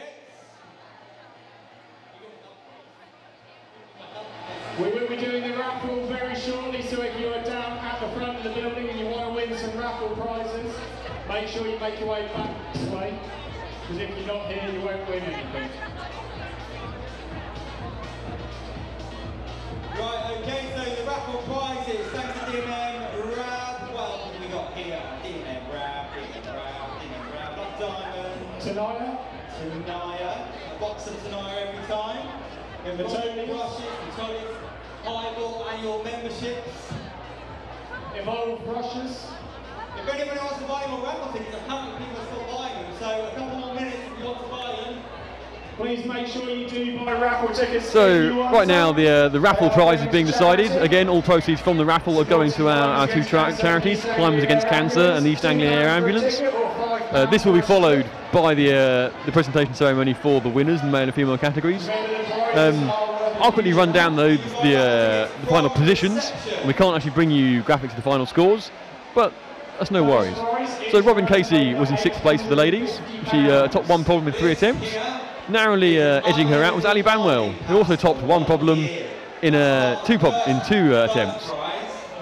4th place was Pippa Watkin, who topped one problem in 3 attempts, but also managed to get a bonus on a second problem, pushing her clear of 5th and 6th. Frances Bensley, who felt she wasn't getting enough competition she liked, did flash the one problem she completed, and then got 2 more bonuses on her first attempts. Not bad for someone who maybe feels like they're out of practice. Tara Hayes, a very competitive 2nd place, 2 routes in 6 attempts, and a 3rd bonus, which she really ground away for. But a runaway winner for today in the female category is Michaela Tracy, topping all 4 problems and flashing 3 of them. That's quite a convincing performance, especially, as we mentioned earlier, for someone who spent half the year injured. On the male side, Max Urson was 6th. Unfortunately, all the routes eluded him. Sam Pryor, fighting 5th, top 1 problem, took 3 attempts, and managed to get a bonus on the 2nd.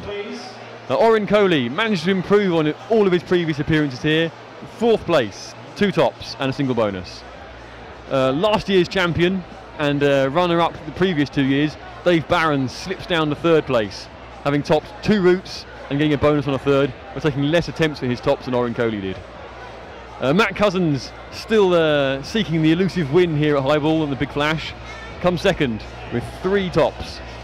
But Nathan Phillips returns to his position at the top, having won 3 out of the 4 Big Flashes now, with 3 tops in 4 attempts, and getting the bonus on the 4th on M4 at the end there, and almost completing it. The ceremony will be coming up shortly, so stay tuned.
You've all got tickets, haven't you?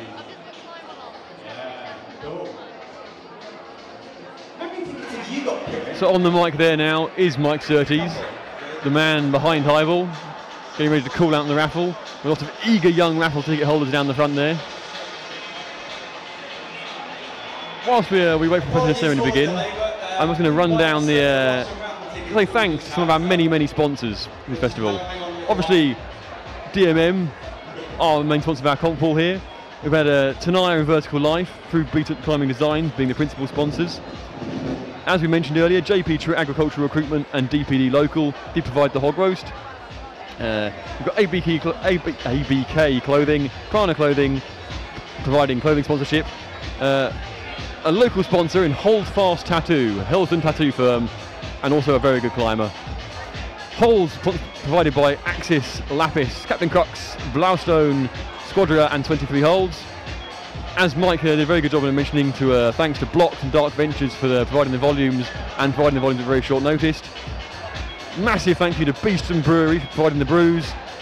And of course, a nod to our notable charities, Climbers Against Cancer and East Anglian Air Ambulance.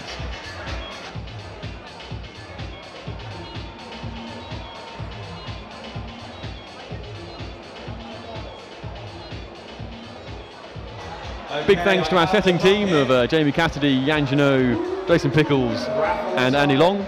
Andy Long and Jason Pickles will be staying on after the Big Flash to continue the expanding building work here at Highbull, and we're joined, I believe, by Ben West.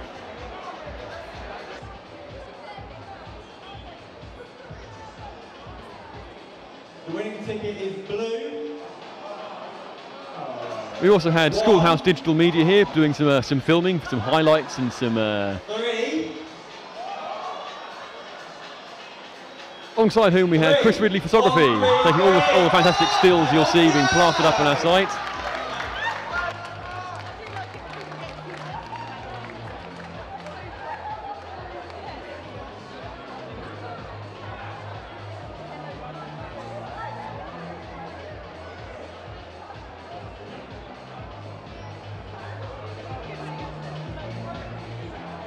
Well done, Matt. All yours, mate. All right, good prize. Right, who's going to take the next ticket out for me? Yeah.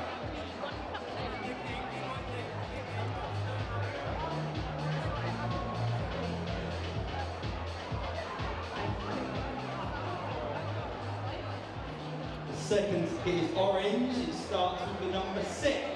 Any 6s in the house? So I've been joined today by, I think, our highest placed local climber in the competition, Matt Ireland. Good evening, Matt. Hello, nice to meet you. Oh, yeah, there we go. So yeah, so obviously sterling job in qualifiers, but the semis proved a bit more challenging. Well, they were a whole nother level. Very, very challenging routes. Gave them all, but it wasn't supposed to be today apparently. But very enjoyable, very enjoyable. Was this your first experience of a competition climbing like this, of making it through to higher events? This is my first ever comp. Oh. Another orange. Oh right, it's your first ever comp, and you made the qualifiers and made the semis. Yeah, I'm quite happy with that. You were to be climbing fair. alongside some of the UK's best climbers today.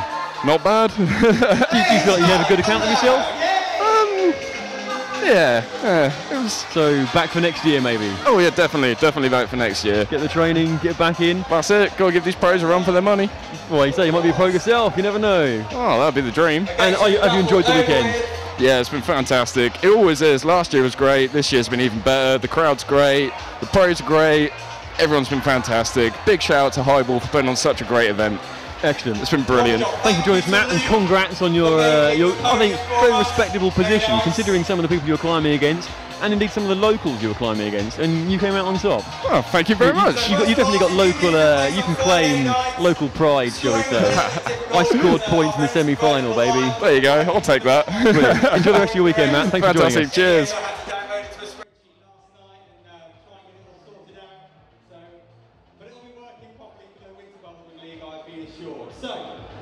The new Gigs Big Flash 17 official results, which do include bonus points, because Leah and Nikki sat in the office adding them in this afternoon. So we have senior male and female, veteran male and female, Youth A, Youth B, Youth C and Youth B Plus. And we have checked some of the Youth B categories because of the spelling error, so we've moved some people around. So, first up, senior females, if they're here.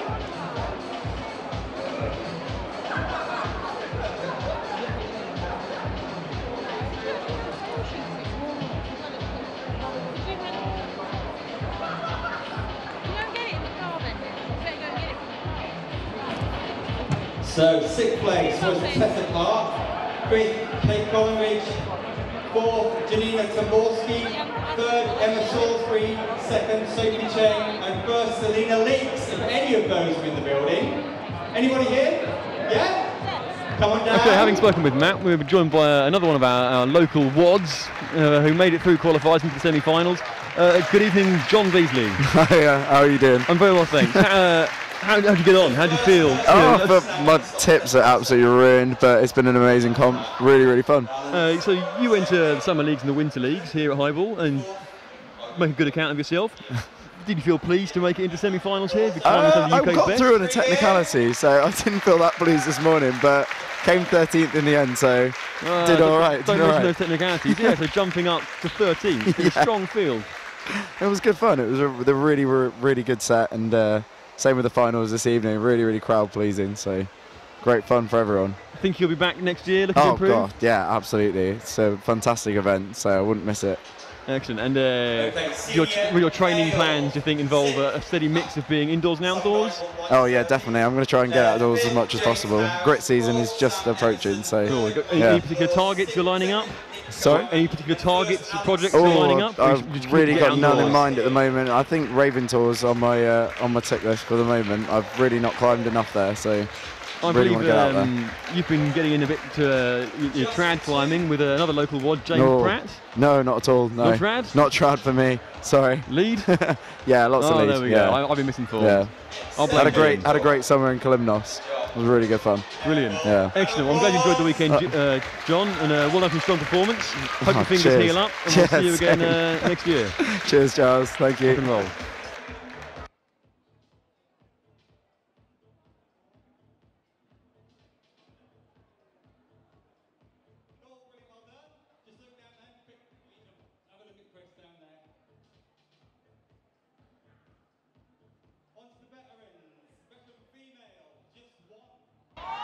What you're seeing on screen right now is a presentation for the New Kids competition that was held on Friday night, which again is aimed at aspiring climbers. Normally has a top score in mind. It's designed to eliminate anyone who's too good for the competition. So the whole point of these sort of competitions is to encourage people who might not believe in themselves or think they're as good as climbers as they are. So there's various categories of awards being awarded here: veterans, juniors, youth A, youth B, youth C, etc., and the seniors. So stay tuned for the main presentation for the Big Flash, and we'll continue to try and bring you little chats with people who are around the centre, people taking part this weekend.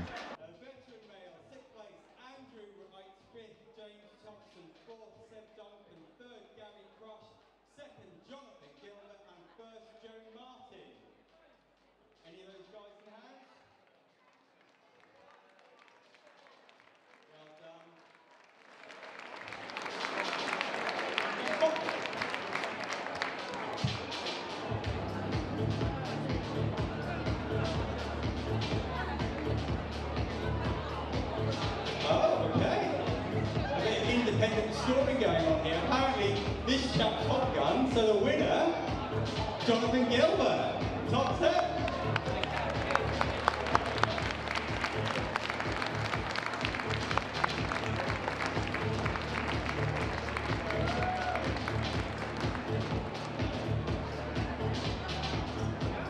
Okay, so the hotly contested categories now. Youth A combined male-female. In 6th, Imogen Kirkpatrick. 5th, Jake Caston. 4th, Max Kemp. 3, Alan Power. 2nd, Henry Whipple. 1st, Emma Pestle.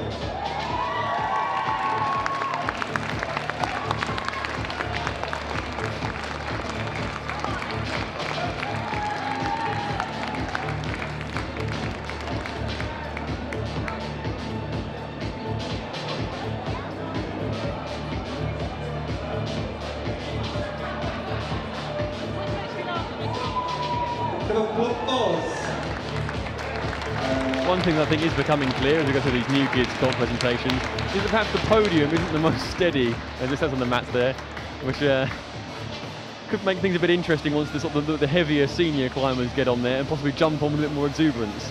So I hope you won't have any you've been frame moments. Youth B,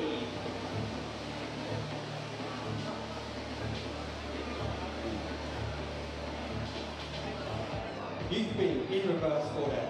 Elliot Tempesta, Jack Barrett Kelly, Dylan Purge, Lydia Benjamin, Hannah Brown, Finn Alderson.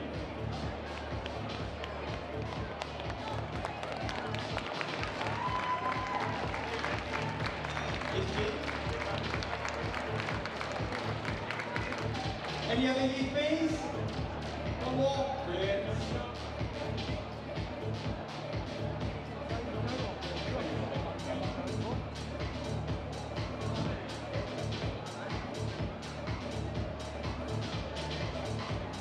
Tell you what, you finish third, you finish sixth, you go number one.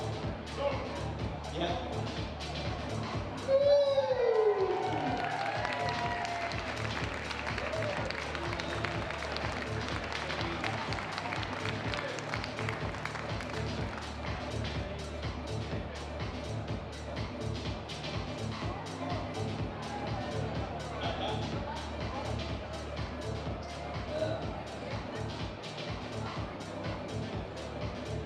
So again, whilst we wait for the presentation to get underway, I've been rejoined by our earlier commentator, Tommy Matthews. Welcome back, Tommy. Hello, it's nice to be back. So what do you think of all that? Things got a bit dramatic towards the end. Yeah, it was a really good comp, but no one really was sure who was going to take it in the men's. Women's Michaela Tracy wrapped up after the third climb. Yeah, she ran away with it a little bit. Yeah, but she did really well, like looking really strong, and again, good to see her without the tape on. What's your take on the problematic F3 that really did seem to sort of part the pool, so to speak? Yeah, I gave it a go afterwards. It's really fun. The blobs are very difficult to hold. There's not much on them, and being really new, they're really sharp. But yeah, it was really good. I think it was quite a good splitter, meaning that we did have a champion who's ended up having a top, a bonus, and then the rest of the field struggling to get up there. But it was good to split it. Did you, had you encountered these holes before? Because Mike was saying earlier on, he seemed to think there's some holes in F3 route that haven't been used in the UK before. Yeah, so the big long one, which is the bonus hold, that's being used quite a few times. It's quite a popular hold now. It's getting more popular. The lower holds towards like just before the bonus. Is that walnut whips or meringues we're referring to them as? We're referring to them as the walnut whips or the meringues. Yeah, that actually works quite well. Yeah, they're quite new. I think they were using the quiff this year. Oh right. In the women's climbs, it was the red one on the far right. But I think the bottom ones are, yeah, again, new to the UK. So it's good to see holds being used more and getting introduced and slowly coming back in. I think they're all X-Cult though, holds. What do you think of M4 with this sort of weird, like directional change start into a dyno, into a bit of a campus? Yeah, no, it was really interesting, and it got the crowd going, definitely. I think Orin's forehead jam may have had something to do with that, of resting the body by planting his head on the volume. Yeah, definitely. You need something like that in these competitions to get the crowd going. Everyone had a good response to it, and that's what you want at the end of the day. I feel a bit cruel saying this, but did you feel like you really want to be out there seeing some of these finishes? Give you the hunger to come back next year? Yeah, I definitely want to come back and hopefully get in the finals next year. It was really good to watch, good to see how people conduct themselves in it, and hopefully that'll just help me with competitions in the future. It's always something you can learn. As ever, you've conducted yourself sparklingly well, Tommy, so thank you for joining us, thank you for your insight. Hope you enjoy the rest of the weekend, and see you next year. Yeah, thank you very much. I just want to say before I go, congratulations to my mother, Jane Matthews, winning the Veterans competition in the New Kids. It was like the first time proper climbing, and she managed to win. So first time? Yeah. No, not bad. Yeah, not bad. Rubbing off then, it seems. No, yeah. It seems to run in the blood a little. Oh, well, yeah, congratulations are in order then. So. Yeah. Well, thank you for having me. And all the best, Tommy. We'll see you next year. Cheers.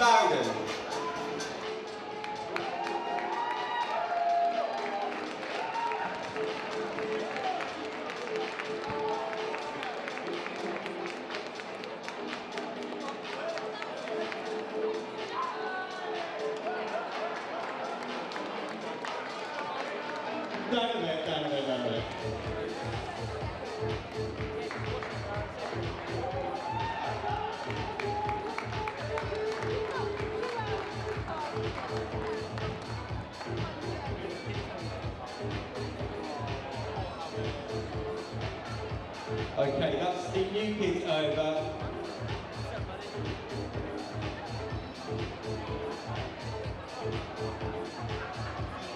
So next up, the team events for the qualifiers. So having gone through manually all the score sheets, there was only 4 teams that qualified. There was 2 youth teams and 2 senior teams. One of the senior teams was made up of youths, but they didn't have enough per category to qualify for youth, so they've gone to senior. So we'll do youth teams first. Hopefully they're here. So youth team, members of Stop Flashing came second, and the Crux Busters were first.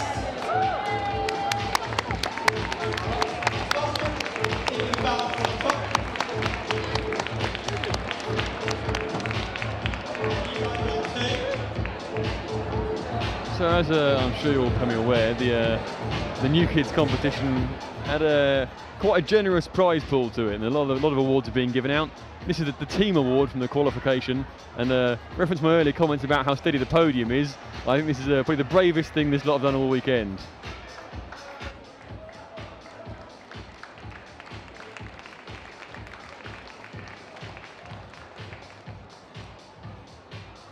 Okay, the senior team. In second place was the High Ball Squads. And in first place was 300/200.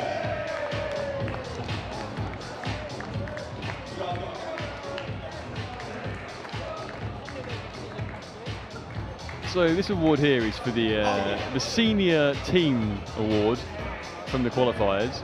In second place was the High Ball Youth Squad, and first place, the team that's finished off was Team 300/200. In there we see at the back there is young Johnny Golder. There's a promising up-and-coming competition climber who's been training locally under the tutelage of people such as the aforementioned James Pratt and the Slark brothers. With that sort of company, he'll go far.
Okay, now on to the main event.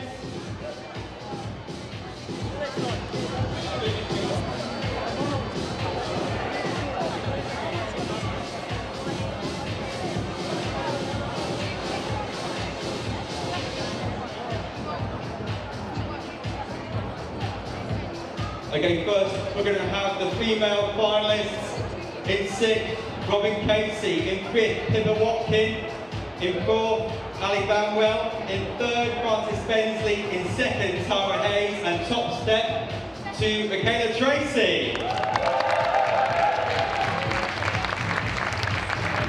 So here come the ladies. Obviously, just to reiterate, I'll run down the top 6 in reverse order. In 6th place, Robin Casey. In 5th place, Ali Banwell.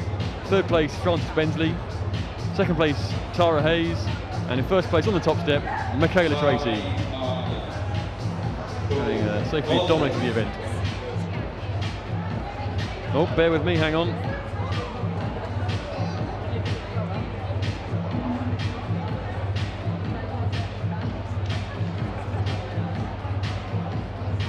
Apparently the information I have is wrong, and apparently Pippa Watkin is in 5th, and Ali Banwell managed 4th. Undoubtedly the star of the show is the resurgent Michaela Tracy. Ladies and gentlemen, the female Please just bunch. finalists.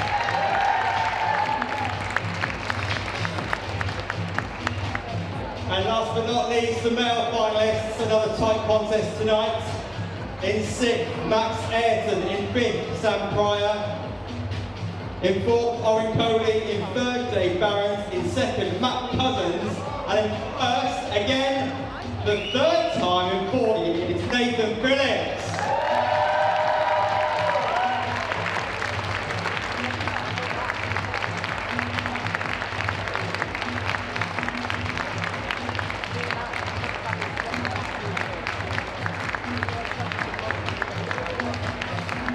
So here are the male competitors. Again, I'll run down the reverse order of finishing. With they are right to left on your screen, with Max Ayrton 6th place being just down a shot.